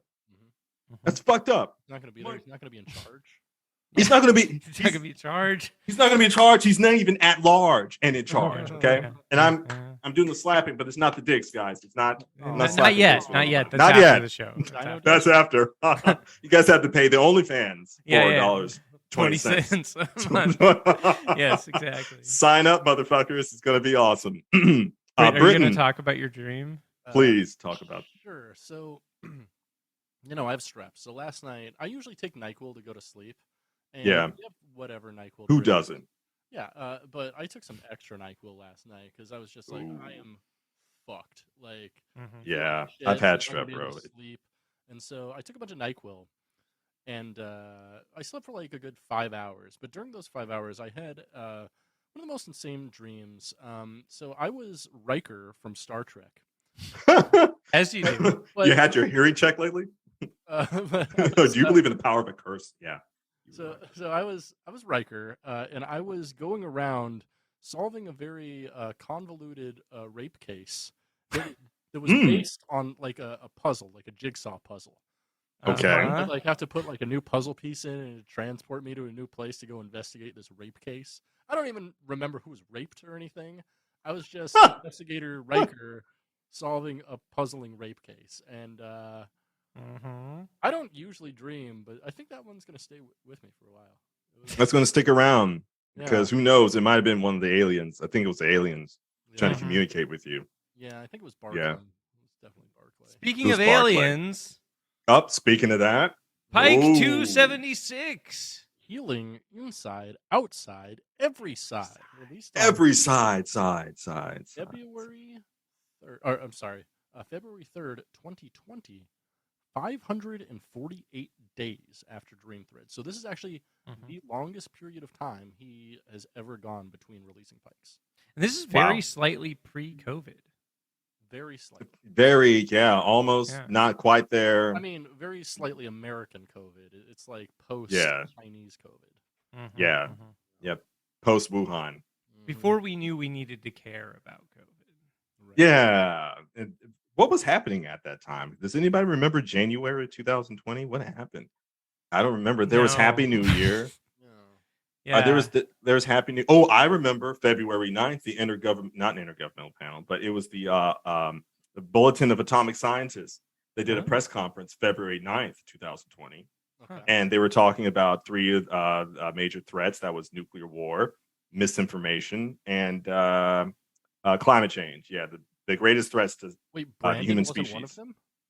No, he wasn't there because the old governor of California, Jerry Brown, he called out everybody. He said the Republicans and Democrats. He said they're all the same. They're not here to serve your interest. He said, and if we were to bring our matters to them, it's not. He said it's not a monetary incentive. He said so they don't give a damn about it.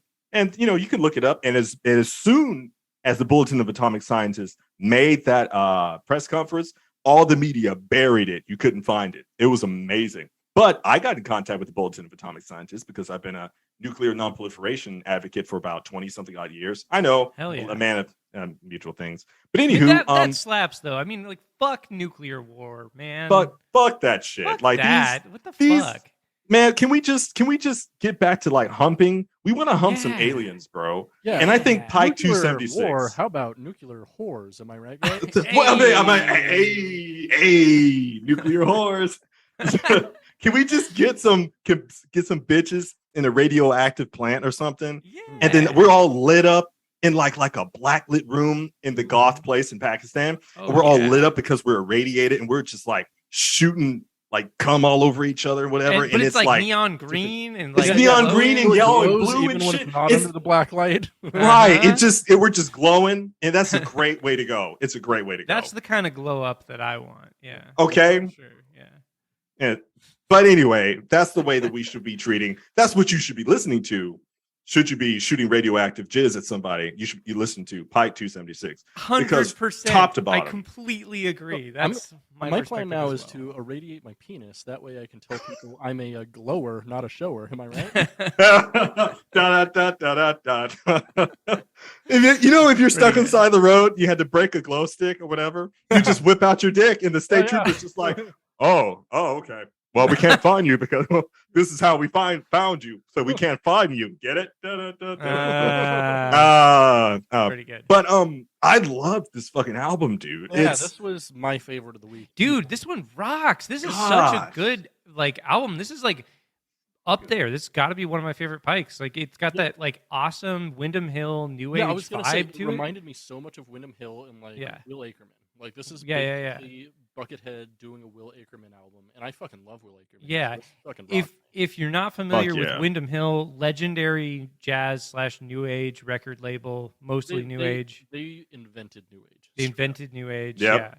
Yeah. They release a lot of great shit. Will Ackerman, Mark Isham, like a lot of those dudes. What's his name? Michael Manring. That's the Michael one I was Manring. looking for. Yeah. Michael There you Manring. go. Yeah, hell yeah. But yeah, this is very much in line with that. And this Pike is fucking great. The whole thing is great. It's fantastic. Yeah. I shamelessly had it on repeat. Go ahead, Brittany. Yeah, no, this is one of the ones where like I listened to it and I was like, I think I want to listen to this again. Like I might actually listen to this again today and maybe again after that. It's very, very good. Yeah. At night.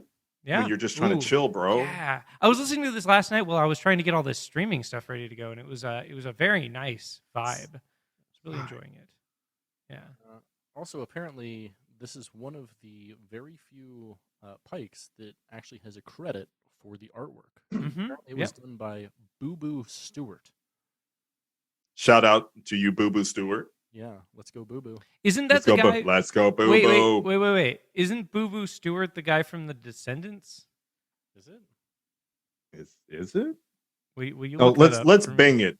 Can you bing it? Let's bing it, guys. Let's Bing get those it. Microsoft reward points. Let's get those. Let's so we bing can get it, guys. so we can here earn is it. something very strange. No, Yes. he's not. Okay.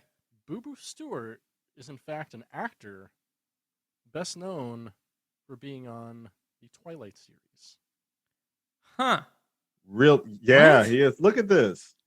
That doesn't make any sense to me. Like, how would he have ever even known Buckethead? But still, What? like, How the cool. fuck? Okay, Twilight Saga, Warpath, and X-Men. yeah, Days he's of worked on a Future lot of Gone. good shit, actually. Look at he this. was Kung Fu best Fighting known- 2008. What? uh, This This dude got around. Yeah, so he is in Descendants. Yeah. Oh Yeah. shit! So is that a movie or something? Or I thought you were talking about the band. Oh, I thought I was talking about the band too. Okay, so here's where I got that from. I saw a YouTube comment where it was like, "Oh, it's the guy from the Descendants." No, it's the And- guy from Descendants, not the Descendants. The Descendants. Oh, He's Right. like 30 years too young to be in the Descendants. The Yeah. I was gonna Yeah. say, I was like, if this dude has been in Twilight, that doesn't make sense because if he was in Descendants, he's got to be an old ass man. right. But that's not. Yeah. No. Hey, Britt, do you remember when we went to that punk show and we were like 32 and 33 and we were the youngest people at that show by 20 years? Yeah, it was a Poison Idea show. I mean, like, Yeah. it's funny My because God. like the only other young person there was like the guitarist they hired, who's our friend. Yeah. Like everyone else in the band is like 60 and falling apart, and like Yeah. Wang is just like in his mid-30s and healthy. It was Yeah. It's so funny, so weird. Oh, he It stood out functions. like a perfectly functional thumb. Yes. Yes, that's- exactly. was Which the you don't problem. see too much of at the punk show. I'll be No, honest. not at the punk show. But No. all these guys, the reason why they're falling apart because they were doing all that. You know, we didn't have the fire marshal rules back then. We didn't have the 15-foot rule. We had to have the stage and the barricades, and the security had to stand there. Everybody was just moshing and then throwing themselves up against walls and shit. Those guys Drinking that ice beer, drinking But all what you that talking ice about? beer. and doing blow. It was Mhm. a time to be alive. I mean, let's be real. It's like all baby laxative with like a little bit of cocaine, but Yeah, it's a little bit. It's extremely cut, so you got to go just to a, the source. just a dash. Just to digress just a little bit, the United States, the Drug Enforcement Agency released a report saying that Colombia's cocaine production is at an all-time high. I'm Good just for saying. them. So so it's So, interesting- good for them. um, Good for So- them. So, gosh, yeah. So I actually listened to a long thing about that the other day, and the differences between Colombia and Bolivia and how they actually handle their coca production. Okay. Because the thing about Colombia is their market is so insanely saturated that like Yeah. people have gone into business making their own cocaine paste. Like families Ooh. have started to do that. So families have Families. started their own industrial operations to make Holy cocaine shit. paste. And Wow. and like to even break even, you have to be growing at least like 20 to 30 acres of coca. Whereas in Bolivia, the way they're doing it is they're just like selling pure coca to like pharmaceutical companies, and you know it's like a state-run program, and so people there only have to grow 1/2 to 1 acre of coca to get by just fine. That's night and day. Yeah, Night and day. Plus they got a corporate. yeah. It's like if So you're gonna this- sell drugs, like fucking make it a state-sponsored thing. Yeah. Mhm. That's Like- what we did. Yeah, I mean we did that with Iran Contra. Yeah. It's like, Right. good Thank point. you. but, Yeah. but unfortunately, you. we did it to our own cities instead of exporting it to another To country. another, yeah. We'd just given I all mean- of our drugs to fucking Europe, and we'd be a lot better. Man, we would be. And so- Europe can man, we'd be handle it. They amazing. can handle their Europe can drugs. take They all can- the They'll be oh fucking my fine. cocaine God. they want. Like they're Yeah. fine. Man. French people, fuck it. Yeah, just give it all to the French. I guarantee you. We all the so-called national debt inflation. Oh, that shit is gone. Oh yeah. I never trust the Frenchmen, but they can handle their drugs. Oh, they Okay. certainly can. Oh yeah. Yeah. Oh yeah. Yeah. So I'm just saying that French, when the World War starts, just go ahead and surrender. Just go ahead. We know you have it in you. We'll get you the drugs. We got your drugs. Hell yeah. Yeah. Hell yeah. But, and I do mean but like the big old butts you see behind me. Yeah. Healing, yeah, buddy. Those MILF asses and those birthing hips. I'm just saying, like I had those wieners and those whiners. They slide my DMs. Well, why are you they're over sexualized? Why are you doing this? And I just said, get the fuck out of my DMs, and I Yeah, blocked them. this You know what I'm is saying? my art. I This can is my- make whatever I want. These are Like, my fucking characters, you piece of shit. Yeah, Just go somewhere sexualized else. if they want to be. Like, and that's the thing is like lots of women like to be, like Lots- sexualized. A lot of women look like this, believe it or not. Yeah, a lot lot of women love to be sluts, and I love when women love to be sluts. And be sluts. yeah, Just and like there. And let's there- go, Brandon. Let's. I mean, sorry, Britain. That's not even speaking to like the romance novel industry where it's like all these Bro. over sexualized dudes on the cover, right? They have, like, Nobody's getting 16 mad packs. about that. No one's mad. Yeah. No one's screaming in the streets about that. They have 18 No one packs. cares. Yeah, because And that's no one like cares. that's the fucking chud's like dream though, is like being a big muscly man and you got like Wearing that cowboy hat. the 5'3" fucking trad wife wearing a sundress and no panties. Yeah. That's every single cover for every single Harlequin romance novel you've ever seen. All the mommy porn out there. That's what we call it in literature. No. It's just mommy porn. You go to Walgreens, there it is. You can't Yeah. pick out You distinguish can't one cover escape from it. that. Yeah. But what you need to listen to while you're reading your mommy porn is Pike 276, Healing Inside Yeah. Outside. Especially Okay. I want to say track 3, the raw. Track 3, oh shit. Especially beautiful. Man, definitely. I was about Agree. to cry on that shit. It was absolutely gorgeous. Yeah. It's I was so like, good. are you kidding? Are you kidding? So yeah, how Hell much yeah. does a thought weigh is a beautiful opener. Mm-hmm. It I know is. Title too. I love that. Yeah, it's a great title. man, Yeah. gosh, Yeah. it's so good. It's I such don't know like what else. it's such a mellow, Go like ahead. introspective record. Like it's really, really, really good. Yeah, and I'm not usually a fan of the really long songs because usually they go in a little too long. But there's a 9-minute track on here, track 5, "The Dream That Dreamt." Not about Yes. Riker and a rape puzzle, but Okay. it's Thankfully. dinosaur. Thankfully. Dinosaur named Charles. Yeah. But it's beautiful and like it actually holds It your is. attention for a good 9 minutes. It like it has a structure. It has a lot of focus. This album, I'd say, more so than any Pike I've listened to in a long time, has focus. Focus. Yeah, I would say Yeah. that I would agree. there's a lot of I would say deliberateness Yes. that he chose for his composition Mhm. versus, like we know Buckethead does. He knows he's an experimentalist and he knows he's a fusion artist.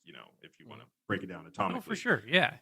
But the fact that he used a lot of chorus, a lot of delay, reverb on clean, which sounds like he kept his I'm not a jazz master, but I forget what he's got. But it looks like he he's kept it. Les Paul. Les Yeah. Paul, Mhm. yeah, and it looks like he kept it in the bridge opening for like the entire freaking album, and so you have that high frequency with the where you catch the from the 800 to the 2000 frequency, Yeah. and that's where those pick That up high end pick up pulse. sparkle. My God, that Yeah. it's bright Mhm. and it's Mhm. clear and it's, my God, why wouldn't you would listen to it on a spring day when it's raining, or if it's a cloudy day in winter and it will still feel like the sun is shining. Like it's just damn, gorgeous, that's it's gorgeous. I love it. And Huge agree. I told my sisters, whoever the hell else I told about it. And this was just in this band that you were asking me to listen to the album, Spencer.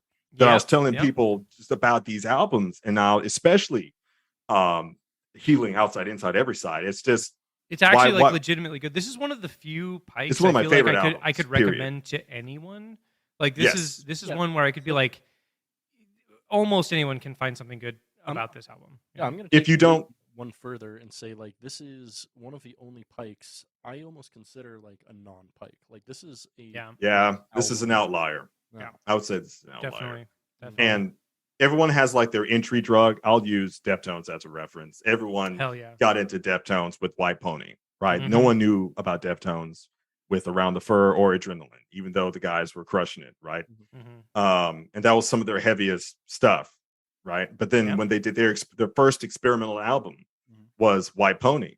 Yeah. And everyone, you can argue and do mental gymnastics about whether or not there's new metal or whatever, but everybody latched on to White Pony Mhm. and since then, right? Yeah. And Totally. because it was a little bit toned down, I guess, if you can Yeah. say that for Deftones. If you take out Korea and Deftones down. Deftone. I see what you I did messed there. it up weird. No, it's okay. We'll smack dicks later. Yeah. Hell yeah. Back to the But U-Haul, it baby. what's that? Was that Britain? What'd Back you to the say? U-Haul, baby. Yeah, back. Oh, Back hell to the yeah. U-Haul. Back to the back. We need to invite 33 more white supremacists. Yeah, hell yeah. Hell yeah. Let's get it go. Let's go, Brandon. Let's go, Brandy. Let's get Brandon off. Yeah, can we get him off for once? Let's blow Brandon. There we go. Let's blow. Yeah, Can we get some shirts at the end of the show and just put them on, like, I don't know, what the fuck is it, my Teespring or something? Anywho, I'm just saying that the White Pony was an entry drug for folks, and then they got onto like the heavier stuff, and then they acclimated to the style of Deftones and their discography. Yeah. I mean, that's what happened to me. So yeah, it's I would say that this is this his last Pike that he's produced so far? No, there's more. There's more since then, since 16. February. Since February 2020, he's done more Pikes since then. Okay, Yeah. all right. So thank you for going. He's done 40 Pikes since then. Fuck, that's this guy's a fucking machine. That's a lot. I wish I aspire to be just committed to the craft as Buckethead is. You know what I'm saying?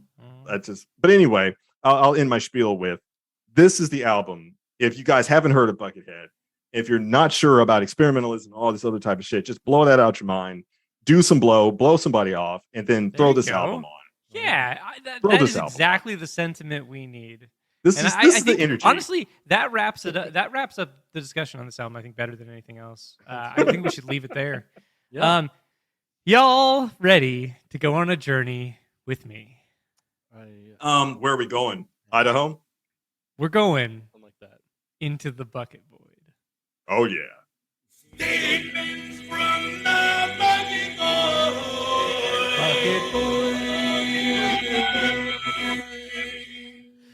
Oh my God!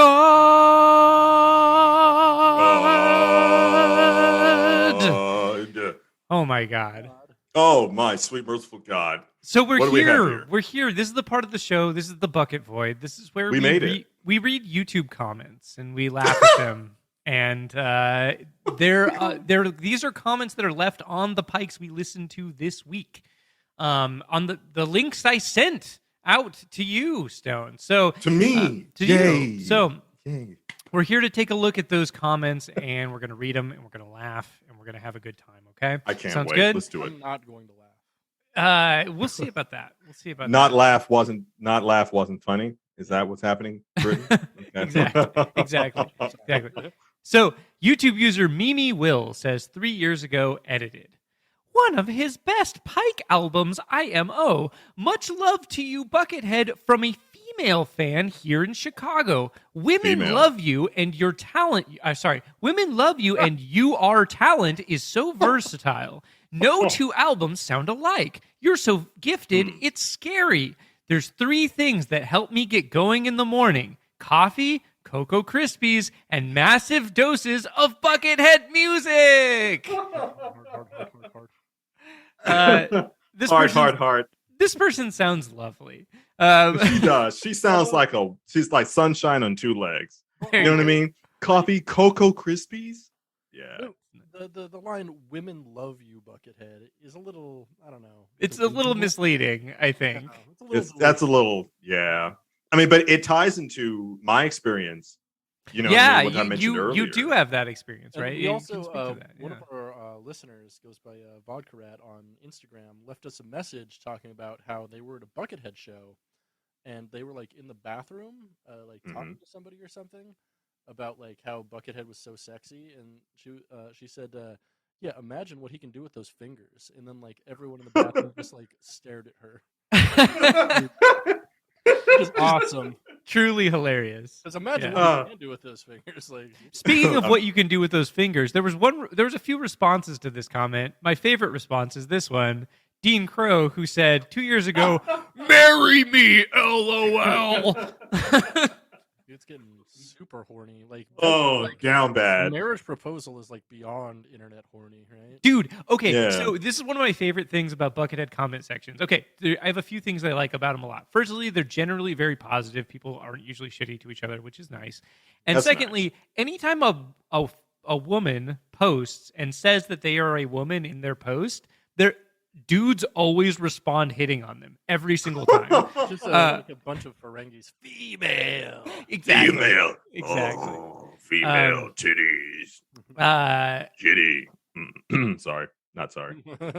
YouTube user Katie Marigold says 4 years ago, "Well, I'm ordering a signed copy of this too. God, I have a problem.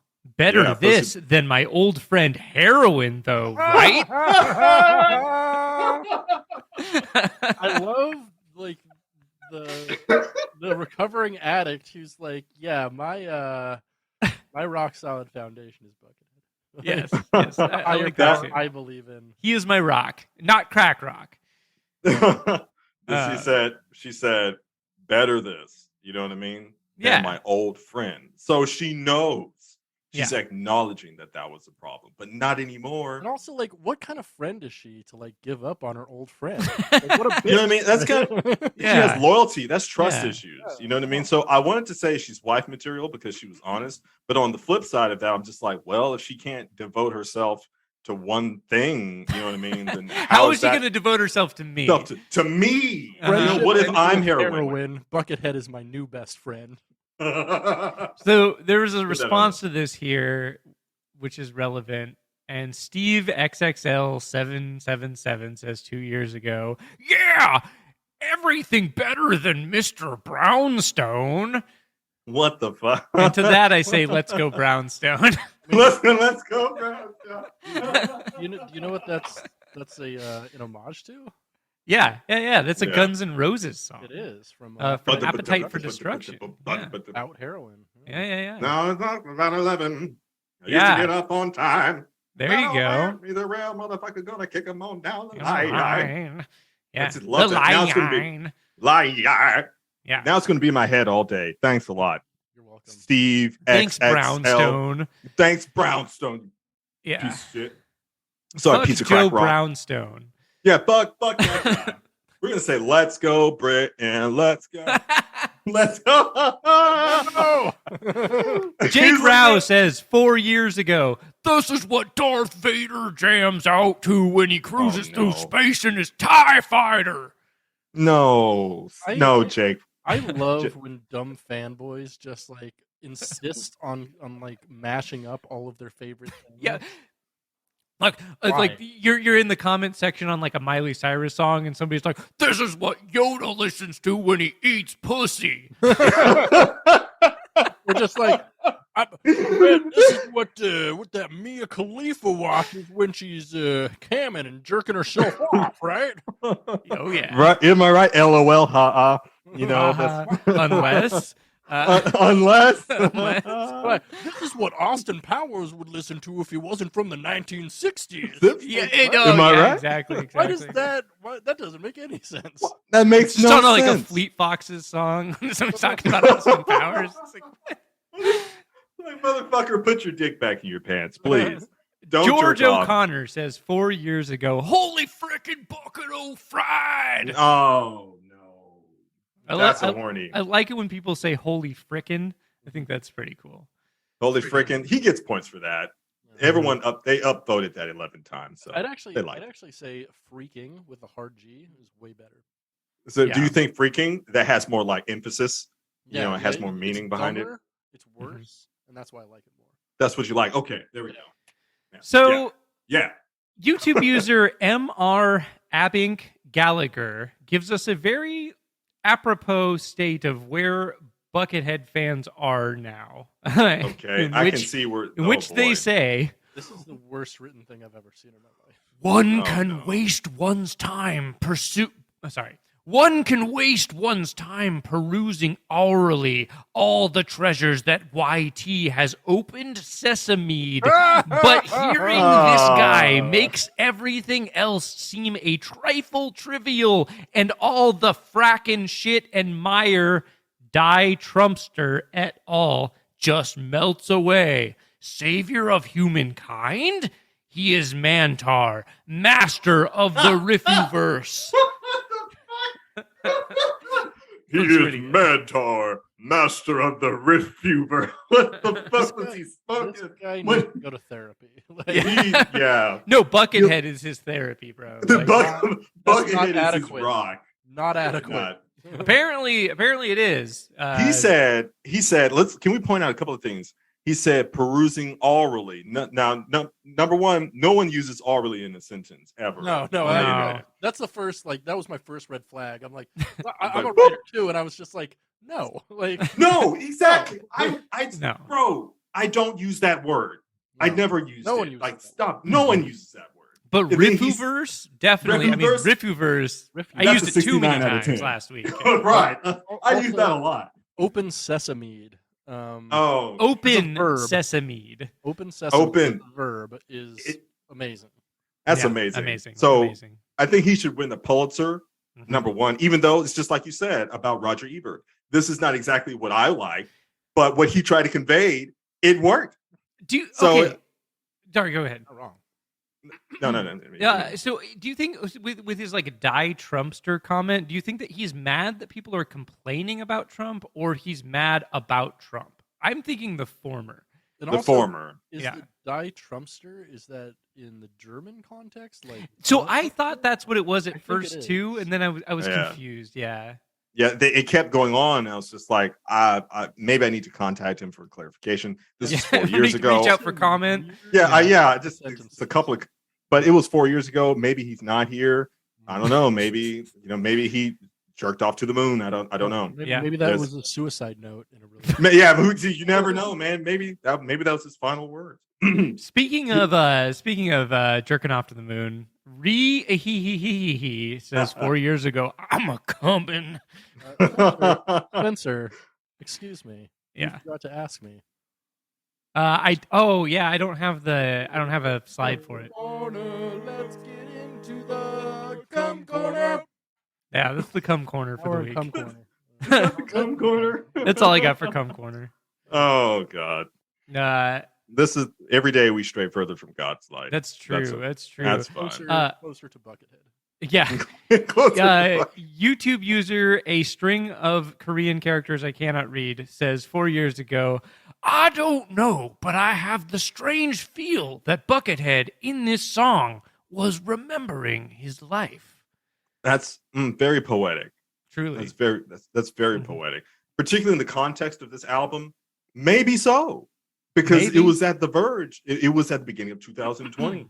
Maybe Yeah. he saw something coming that we didn't. You know what Yeah. I mean? Buckethead hangs out in a lot of different universes. The So chickens told him. The chickens That- yeah. told him. Done the The chickens. Riffverse.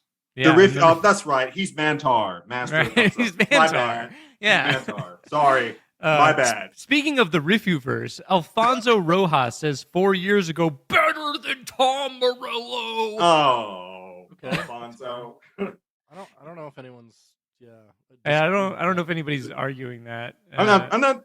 oh. No. Tom Oopsie. Morello's fine. He was a dick to a guy I know who wouldn't let him into the 5 Point Cafe. Oh yeah. Do you remember Ooh. like when the 5 Point Cafe shit happened and then they changed their sign to say eggs against the machine? That was so Yeah, funny. that was pretty fun. Yeah. So basically, That's do you want to tell amazing. that story really quick for Yeah, anybody who doesn't so- know? So my buddy was a bouncer at this place called the 5 Point Cafe, which is a 24-hour restaurant/bar and it's super divey in Seattle here. And after Tom Morello played a solo show somewhere else in the city, I think it was at like El Corazon or something.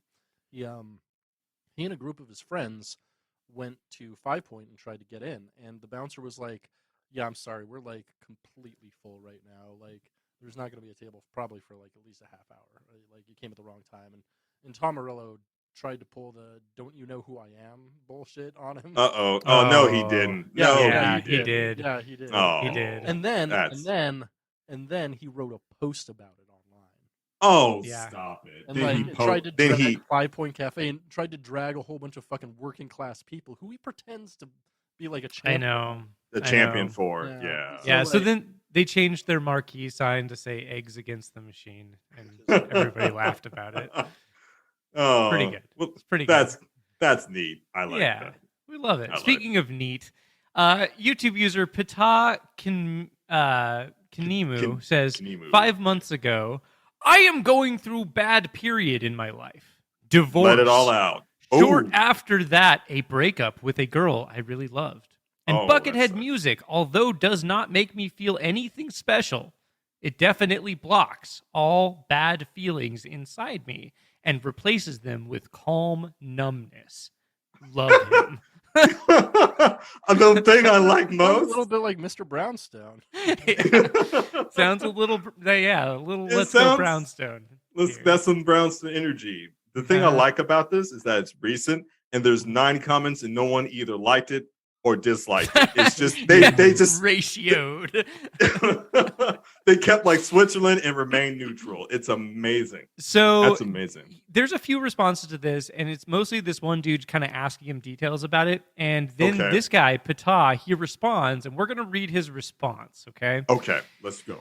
So his response, Great. he says, 3 months ago, I am from Bosnia. I guess in poor countries like mine, people are even more fucked up. And yes, I broke up with this girl because I was trying to help her grow up. How fucking It- old was she? If was suffocating for her, she said I was spending too much time in her head. Someone had to. People are so scared to change themselves. I am okay now, but she is even worse than before me. I guess I opened too many doors in her life and it scared her. She is 24. I am 38. I guess experience can't be true. All right. I mean that's. Oh, I mean, shit. Not too much of an age difference. You know. Yeah. It could work out. That's- I've seen it work out. You know. I've seen it work. It's worked out before. I love and you know fucking what? Things in their early 20s, because I'm a fucking pervert. But I don't date them. I No. don't- At that age, they're just no. So I think he was reaching, and you Mhm. can't reach. I mean, like, okay, let's just for comparative. 38 versus 24 2 generations ago was a completely different dynamic. Oh no, okay? that was the norm 2 generations ago. That was the norm. Okay, but for fuck's sake, all right. So now when you get to 38 to 24, dear God, 24 is in what, Gen Z now, or is that Yeah, like really that's late? Gen Z. That's Gen Z. You don't know. No. That is no. You don't cross generational lines in this In culture this time war. period. Okay. No. Not in this cum corner. not in this cum corner, Mister. So Yep. I think he brought that on himself, to be honest with you. Also, So okay, that was a so mistake. we got to take a step back. A step Okay, back here. all We got right, to look at all this myopic, or what? Not myopically. What's the opposite of myopically? We got to take a broader perspective here. Prolapsively. Exactly. So we've keep got a bringing it up. dude, a 38-year-old Buckethead fan from Bosnia, complaining Cool. about his 24-year-old ex-girlfriend in a Buckethead YouTube comment section, and that's beautiful. So just want to acknowledge that. It's nice. Isn't that what we want to see, Yeah. Spencer? Isn't that we it's what love I to want to see? It. see. I mean, I want to see fuck it. This yeah. is great. This is great. just It's better good than stuff. better than anything on Um, Netflix. I'll tell you that. Oh, sorry, we got another cum corner here. Okay. I forgot to include it. We'll just play the. Play the jingle. Yeah, I'll just play it. Yeah. Getting horny, massive boner. Let's get into the cum corner. Ulog Karang says 2 years ago edited, how about that rhythm riff that comes in at 2 minutes, though that kind of descending chord pattern is so fucking badass, it touches my tra-la-la. Oh my god. I have not heard a reference to that Tra La La song since it came out, maybe, which was like 15 years ago, something like that. Well, I mean, it actually came out in like the 60s, but it became popular like 15 years ago, yeah. Really? The ooh, you touch my tra la la. Ooh, my. Oh, I don't know that song. I thought you were talking about the like tra-la-la-la-la guy, where it's like, No. la, la, la, la, la, No, la. No, You know that 'cause- fucking guy? Oh, it's like oh, a you're talking dance about- song, and it's like, I- ooh, you touch my tra la la. Ooh, I know what you- my ding ding yeah. dong. Which this is obviously a reference to. Wow, I don't even know that song. Yeah. Well, you It need was a to. huge internet sensation like 10 or 15 years ago. It's by a guy named Gunther. Yeah, it was 2006. So Wow. Yeah, that was old. Yeah, that's Yeah, right. Yeah. Before Gangnam Style, we had Tra La La. yeah, we Yeah. did. Yeah, Hell yeah. yeah. But Hell yeah. tra-la-la. But it touched his. So hey, 10 points goes to this guy. So, moving on. Jason Evans, friend of the show, says 2 months ago, edited hypnagogia, the transitional state from wakefulness to sleep. And then he goes on to name thread 1 through 7. This is in reference to Dreamthread. Unicycling through the shadow realm with Gary Busey as your wingman. I'm into it. I love that description. Yeah, that's fucking great. That's all gold. references I know. My favorite Gary Busey story is the one where like he came home with a bunch of cocaine and dropped the baggie and it went all over his dog, so he started snorting his dog, just like sniffing his dog really hard.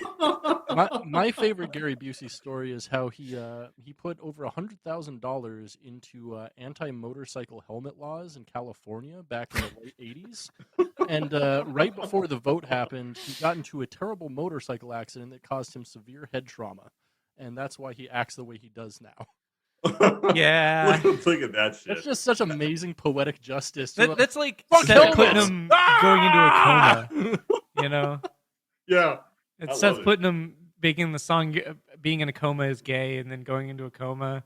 Yeah. And then my favorite part about that though is like when he got out of the coma and somebody like asked him about that, he was like, "Yeah, it was just as gay as I said it was." Yeah. I mean, there's a man who stands by his convictions. And Yeah, no, for as sure. toxic as a piece of shit he was, I do have a deep, weird respect for Seth Putnam. Oh yeah, it's hard to Yeah. not. I mean, mean, he's a piece of shit, but like he was He's a like, consistent piece of shit. A Oh, yeah. consistent. He lets Thank you know you. exactly who he is, which is beautiful. Yeah. yeah, I definitely. love it. Definitely. Thank you for being consistent. Marino 4691 says 3 years ago, edited. Is it possible that he will ever give a concert in Europe? He's the only one I'd love to see live. Maybe Avenged Sevenfold too. But Buckethead is on a whole other level. Look at that. I love Look it at that he's like the two artists I want to see in my life. Buckethead, Avenged Sevenfold. Bed Sevenfold. Fuck yeah. Let's go. Somebody played a lot of Guitar Hero I was too. going to say, tell me you play Yeah. Guitar Hero without telling me you play Guitar Hero. Yeah. Yep. That's how you do it. Yep. I mean, he's like Sinister Gates and just he's M Shadows. yeah, M Shadows. M Exactly, Shadows vengeance. Shyamalan. Any That's a twist. God damn it, Spencer. Okay, so we have another Yeah. come corner, but don't play the song again. I want to hear it. Okay, Okay, play sure. the song. Play it. Play it. Gettin horner, massive boner, Boner. into the come corner. Come corner. Menezes Augusto says 3 years ago, I had never closed porn so fast. So he could jerk off to Buckethead instead. 54 likes, folks. Uh-huh. 54 likes. This And is that a comment on the last Pike we listened to, Pike 276, and there was a lot of comments on there about people being like, "Oh, I'm so surprised there's new Buckethead." So I feel like that's the perspective here. He was like, "Oh, I was watching porn, found out there was new Buckethead, closed the porn, Close the porn. to jerk off to Buckethead." Because my dick was already out and I Yeah, finished. right? Yeah, You know, exactly. at least, like we said, at least these people are consistent. You know what I mean? very If you're- consistent. Yeah. If you're going to finish it strong. You finish it on Pike 276. And Hell that's what yeah. they did. Hell yeah. You fuck Hell yeah. In the same line, Matthias Dwaj says 3 years ago, "Is Buckethead?" Yes, very Yes, much. All he caps. is Buckethead. Yes, It's back at head. yes. I like that. yes. That's what I'm going to say. That's what I'm going to call him from now on. Okay, I just spoiled the joke. Okay, so Zoinkster 2 years ago left a comment that says simply, "Buckethead is my anxiety medicine." And this is a fine comment, whatever. But there was a response to this that I thought was interesting.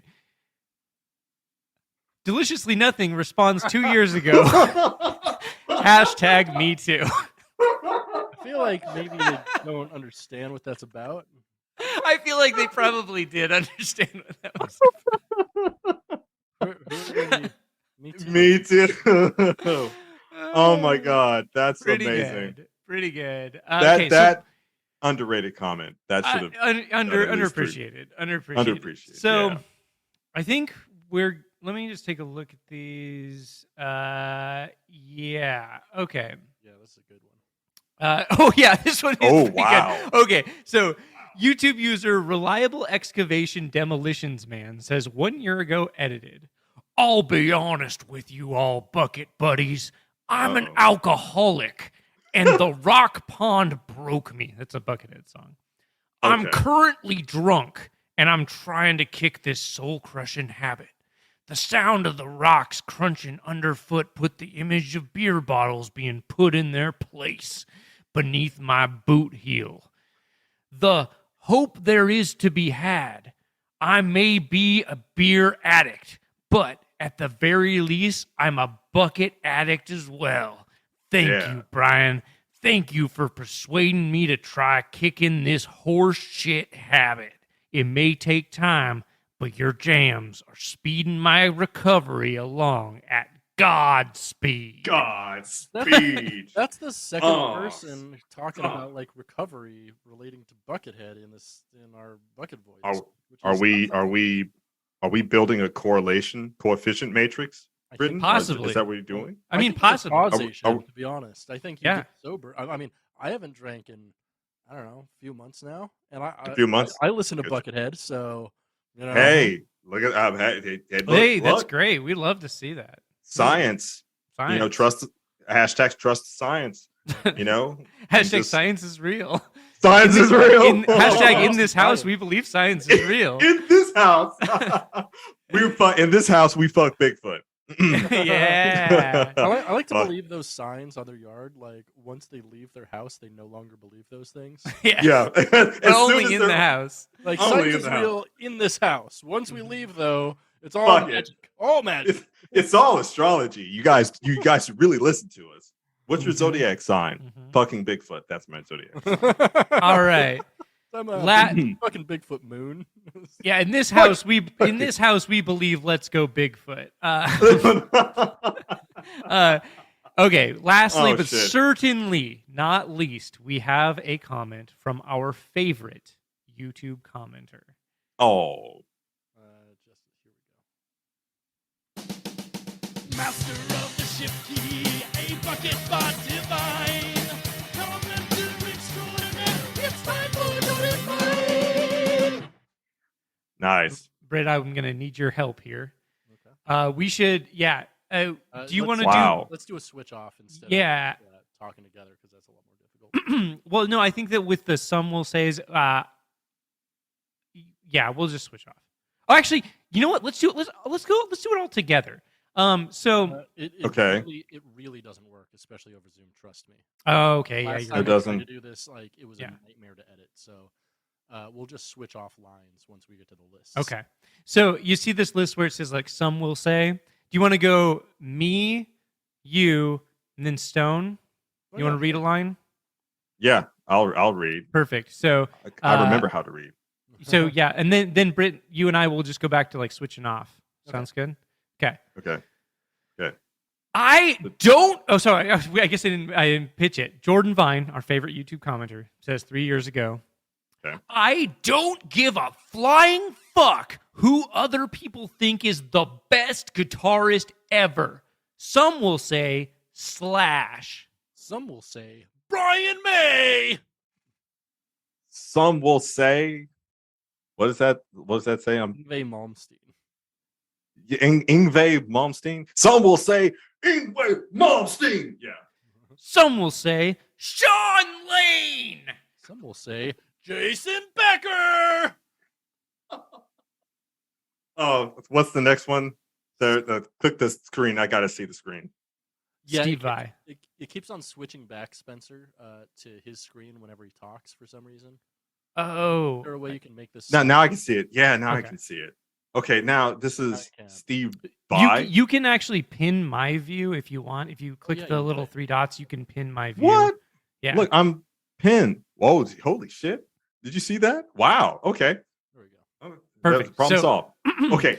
You So, want- You want to Let's- just do it again? Let's just Yeah, do the let's- whole yeah, thing. let's do it Yeah. again. Yeah. Okay. Easier for editing. So, I don't give a flying fuck who other people think is the best guitarist ever.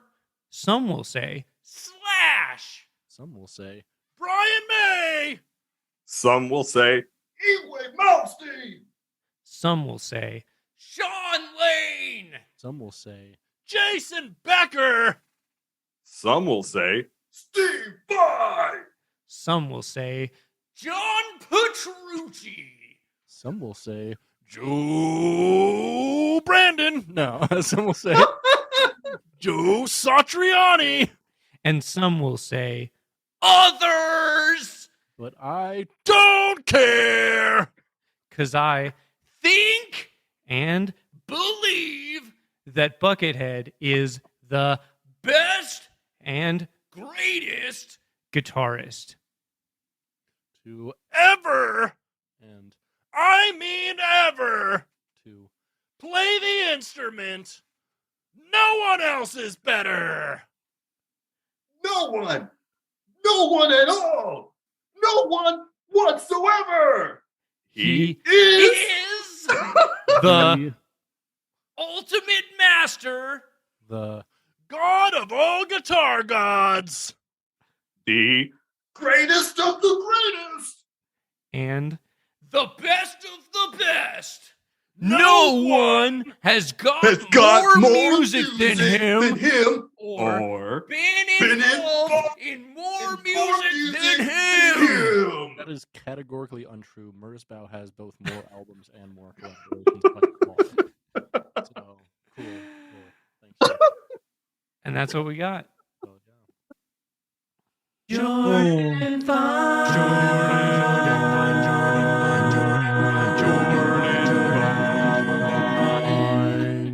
Statements from the Bucket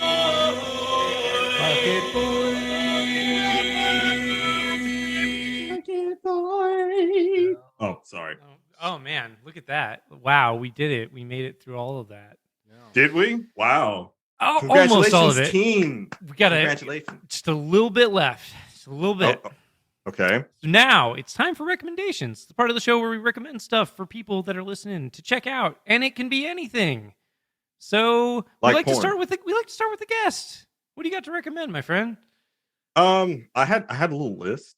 If you guys don't mind, Yeah, Do it. And this is also a good opportunity to pitch what you're working on as well. So Oh yeah, you know what? You know why the fuck not? You know what? I'm going to start with what to watch, guys. hit us. Because Yeah. some folks, you don't have money. There's 9.1% inflation at the time of this. Mhm. And you know, some people don't have subscriptions. So what you can do is watch YouTube. Mhm. And I don't have subscriptions. Mhm. What I do watch is Patolog TV, Patolog TV. And Okay. it's this guy from, I think he's from, is he Kyrgyzstan or something? But anyway, he does these perfect playthroughs. Like it's completely neurotic, and he just plays these no damage, nothing. I don't know how the hell he does it, no, or less damage, but it's really therapeutic. And Yeah. that's the only thing I watch, except for JJ's Resident Evil mod showcase. Now, does that sound Oh. perverted? Absolutely, it is. It does. It's this dude is like from, I don't know, like some Eastern country in Europe. Mhm. All these they have all these amazing mods for like Claire and Ada Wong and Mhm. Jill Valentine, like the big Bazonga Mola Bazongas? Hungas. Yeah, Oh fuck yeah. yeah. And Jiggle Physics. Fuck yeah.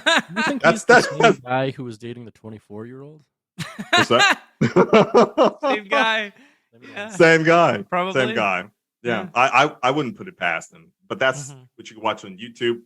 For music, Zach Vortex. I've been listening to Miami Squeeze 1 and 2. Phenomenal stuff. It's like synthwave. If you guys can't see it, but like behind me, there's like stripper lights and neon stuff going on. And I'm all Nice. about synthwave in the 80s. Love it. Marvel 83, Dawn to Dusk EP. My man, shout out to Droid Bishop. Droid Bishop, just listen to him. He's phenomenal. I've heard Droid Bishop before. You have? That's Mhm. a phenomenal guy. And then if you've been living under a rock, Meshuggah put out a new album in April. Oh, Immune, right. so I you- heard about that. I didn't listen to it. Maybe I should. Man, Maybe I should. maybe. Yeah. Just Yeah. and if I could recommend one song, if you Mhm. don't listen to the whole album, Phantoms. Just listen to Okay. Phantoms. Yeah, I'll check it out. And in terms of reading, because reading is fundamental, kids. yeah. I'm a writer, just like this Britain guy over here. Mhm. And I wrote this science fiction, metaphysical action erotica. It's an erotica. There's stuff in there. You know what I mean? At first, the first book doesn't have as much like sexy stuff. There's innuendo. There's a lot of comedic dialogue. There's action. You know, there's violence and there's language. But then I was like, man, there's all this MILF energy. There's there's these super hot extraterrestrial ladies. I said, somebody's going to get to banging. I'm like, but how? I'm not used to writing erotica. How in the fuck am I going? Mhm. Oh, Deftones and Nine Inch Nails. So I started There you go. There you go. really investigating, their discography. I was just like, there's so much sex, so much sex. Yeah. And so that helped me write, the sex in the second book. So the first book I wrote is volume 1. And the whole story is about this young man.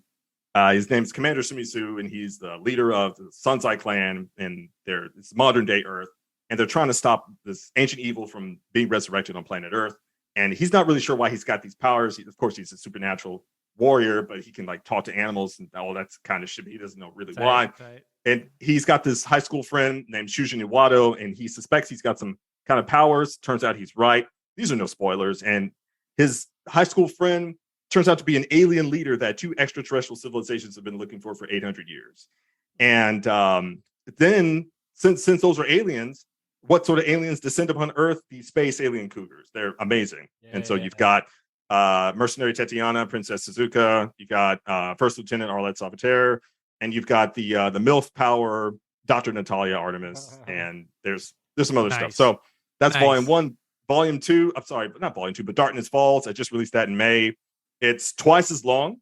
Nice. So you get twice as much sex. There's how many words? What's our word count on the? Oh shit. Okay. Volume 1 is 98,000 words. Nice. Darkness Falls 174,802. Hell yeah. That's some shit. That's a real novel. Yeah, dude. That's fuck yeah. It's thick, just like I like my women. You know what I'm saying? Clearly, as evidence. I mean, fuck. You gotta be consistent. That's what we're talking about. Fuck so, yeah. And like, where can we find your work? Journeyoftheshadow.com, and you can just put in Google or Bing it. Yeah, if you want to see the pics, if you want to see the art, uncensored. Type into Bing. Motherfucker, you better. But for real, there's I tried advertising with like Google and Bing, but then they saw the titties. They're just like, that's too sensitive. But so Bing was like, yeah, we're cool. We're cool. But Bing was cool. I was just like, yeah, fuck yeah, Bill Gates. Okay, we'll give you some Microsoft reward points. You can reward these for a copy of Crackdown 3 for Xbox One. Crackdown 3. Oh shit. Specifically. Wow.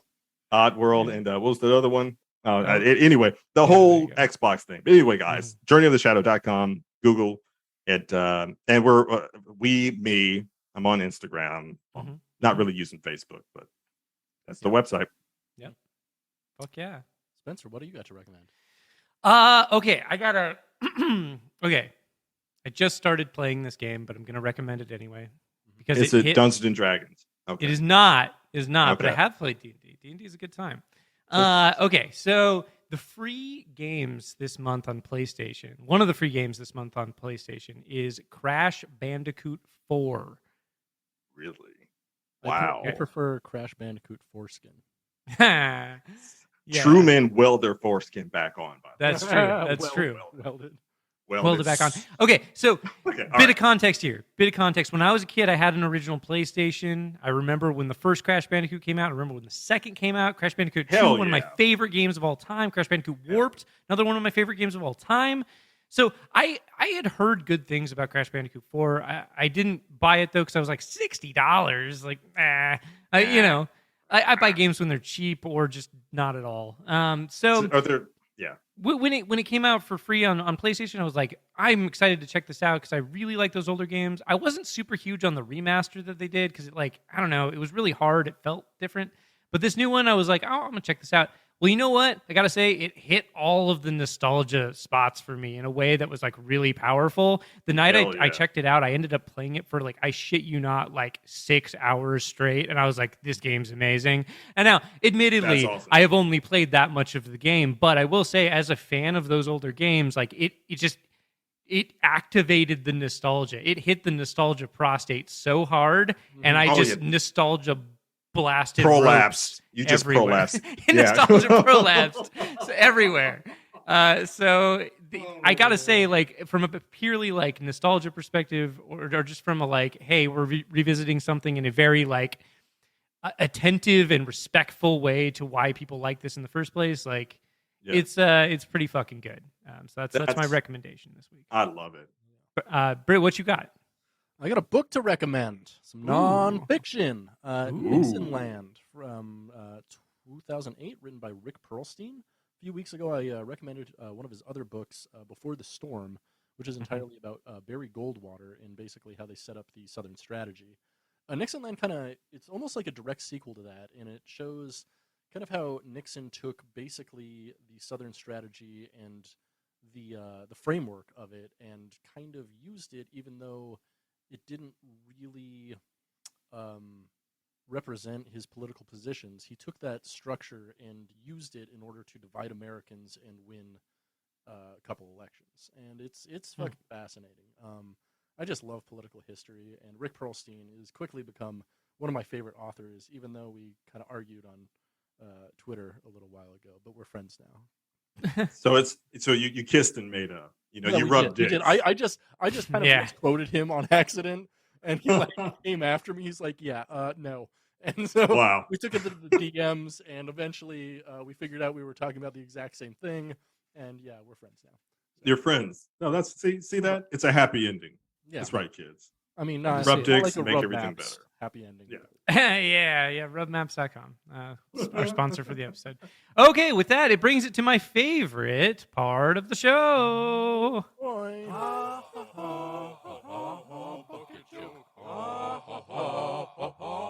Bucket joke.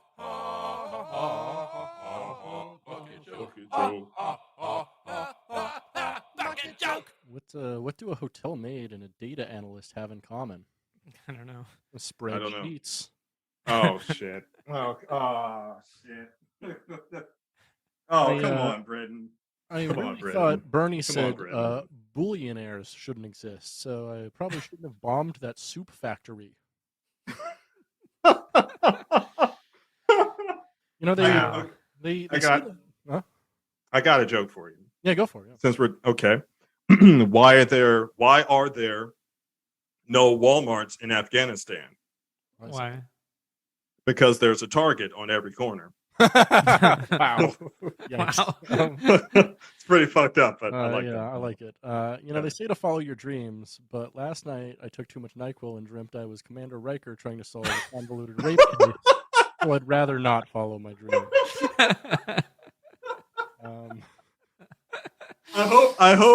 I hope, just for the sake of everybody listening, I hope you get better, Brendan. I hope. Yeah. Thank you.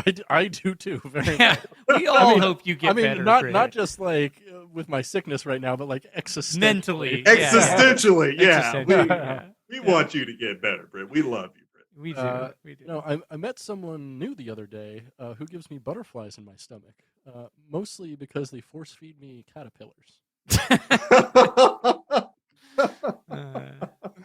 Oh shit.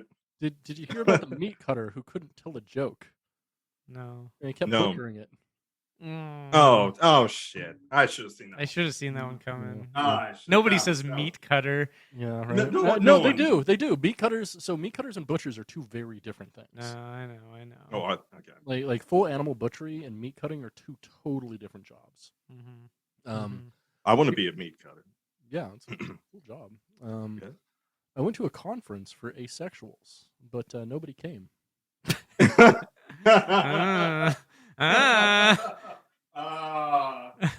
Very good. Did you hear, I'm about gonna- you hear about the mentally ill gymnast? Hmm. They had a splits personality.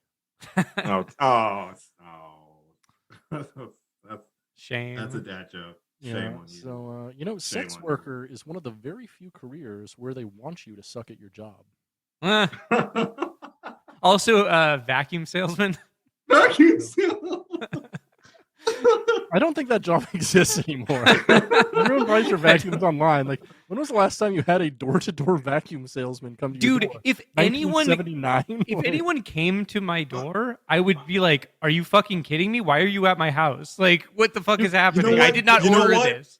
Somebody, it was to answer your question, Britt. It was like fucking 2005, 2006. Yeah, that's the last time there was a vacuum salesman that they actually get. But they were like they're probably like part of the Latter-day Saints or something like that. So I don't know. Yeah, Yeah, I was gonna say I have the Jehovah's Witnesses come to my door probably once every other month, and I always Really? basically like, oh my god, one time it was this guy who was a fucking douchebag, and Oh man, like I opened the door and he's like, "Hey, have you heard about the Word of God? I'm like, no, I'm atheist. And he's like, well, you might want to reconsider that. And I literally slammed the door on his face. Fuck you, guy.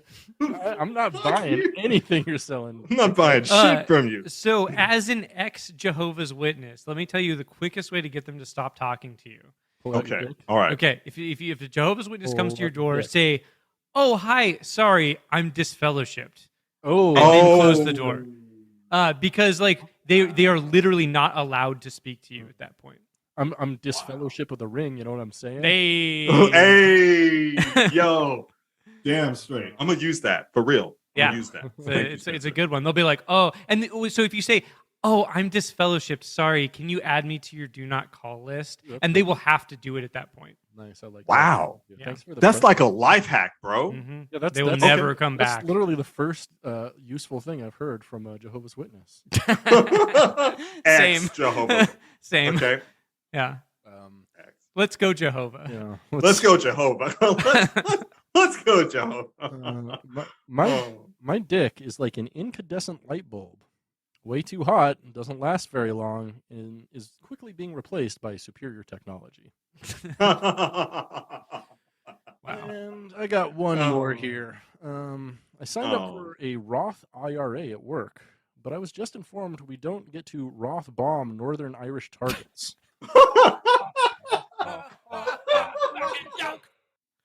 Oh my God, we made it all the way through the show. We did. I That's know. Oh, it. That's shit. the whole show. That's the show? That's That's the whole show. That's the Yeah. whole- Wow. Yeah. Fantastic.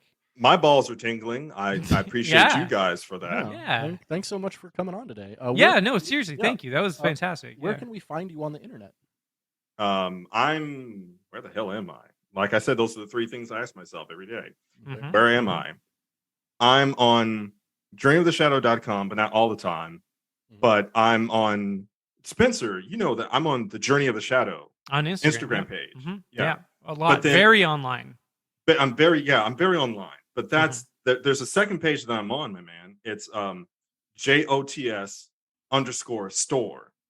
And that's Oh, where okay. I post more of the racier stuff Oh. in my stories, because everybody's like, you know, I follow like models that want to do nude shoots, and I follow photographers and erotic authors and everyone, Yeah, you know, yeah. because it's hard to get promoted because everyone's violating the terms of service Yeah, on yeah, every yeah. platform. You're So- you're part of the Hornyverse. Yeah, I'm Yeah. part of the Horniverse. Yeah. I mean, look Yeah. at me, motherfucker. I know. I mean, like, right? We're front and center. Yeah, it's great. I wake up, I'm just like, titties. But There you go. I just really fuck with Instagram because that's the only thing that I really try to utilize. And yeah, that's about it. So if you want to like send a DM or try to, you know, do anything, this is how Spencer reached out to me. Yeah. And fair this is the easiest way to reach me, is just through the DMs. I found a lot of great weirdos on Instagram. It's been That's great. where they do exist. It's- yeah. You know, all the great shit posters Yeah, dude. are Speaking of Are on weirdos on Instagram. Instagram, Spencer, where can we find you? Spencer.zone. That's Indeed. my website. Website. you have a website, Spencer.zone. Zone. And you Zone. can find me a lot of places, but you know what? If you're fucking listening to this, just at a Bucketcast on like any social. I'll be Mhm. there. I'll say Mhm. stuff. You can say stuff. We can, jerk off together or whatever. Whatever Yeah. tomorrow brings, I'll be there. With open arms and everything. Yeah. Open, yeah. Yeah. Hell yeah. You know, and then when that's at the open mic at like your neighborhood Irish bar, and some white guy's going to be singing it. So you just say, "Okay, watch out, John Mayer," and that's just going to make his entire month. Just say, "Watch out, John Mayer," to him. He's just gonna gonna get. I like using John Mayer as a compliment. I always hear about people using John Mayer as like an insult. I like using John Mayer as a compliment. That's a fun. compliment. How can you even insult the guy at this point? Like, he knows exactly who he is. He knows exactly what he's doing, and he's making millions of dollars doing it now and just plowing puss of all types. Smashing He's every smashing. kind of pussy. He's the only guy in a great Smash and cover gash. band who like can get laid whenever he wants. It's insane. Like, he's Even though living the Grateful fucking Dead dream. cover band is basically the Grateful Dead still. Like, Right. But he's still smashing more puss than any man in history, to be Yeah, honest yeah. with you. Probably. I I mean, yeah. maybe not Genghis Khan, but close. Yeah. No. Genghis Khan, Not- John Mayer. No, Yeah, it's Genghis yeah, Khan, right Linus there. Torvalds, the inventor of Linux, Oh, and then true. Right. and then John Mayer. Then John, the inventor Well, of he built Linux. his own drivers Wow. for that. So Yeah. Yeah, he did. Yeah, It's true. he did. Well, fuck yeah, that was fantastic. Okay, with that, That's all I about have it. been Spencer. and I have been Britain. And I have been Stone Abdullah. You've been listening to Gettin' Head, a Bucketcast. Bucketcast. Stay greasy, bucketheads. Namaste. right. Keep your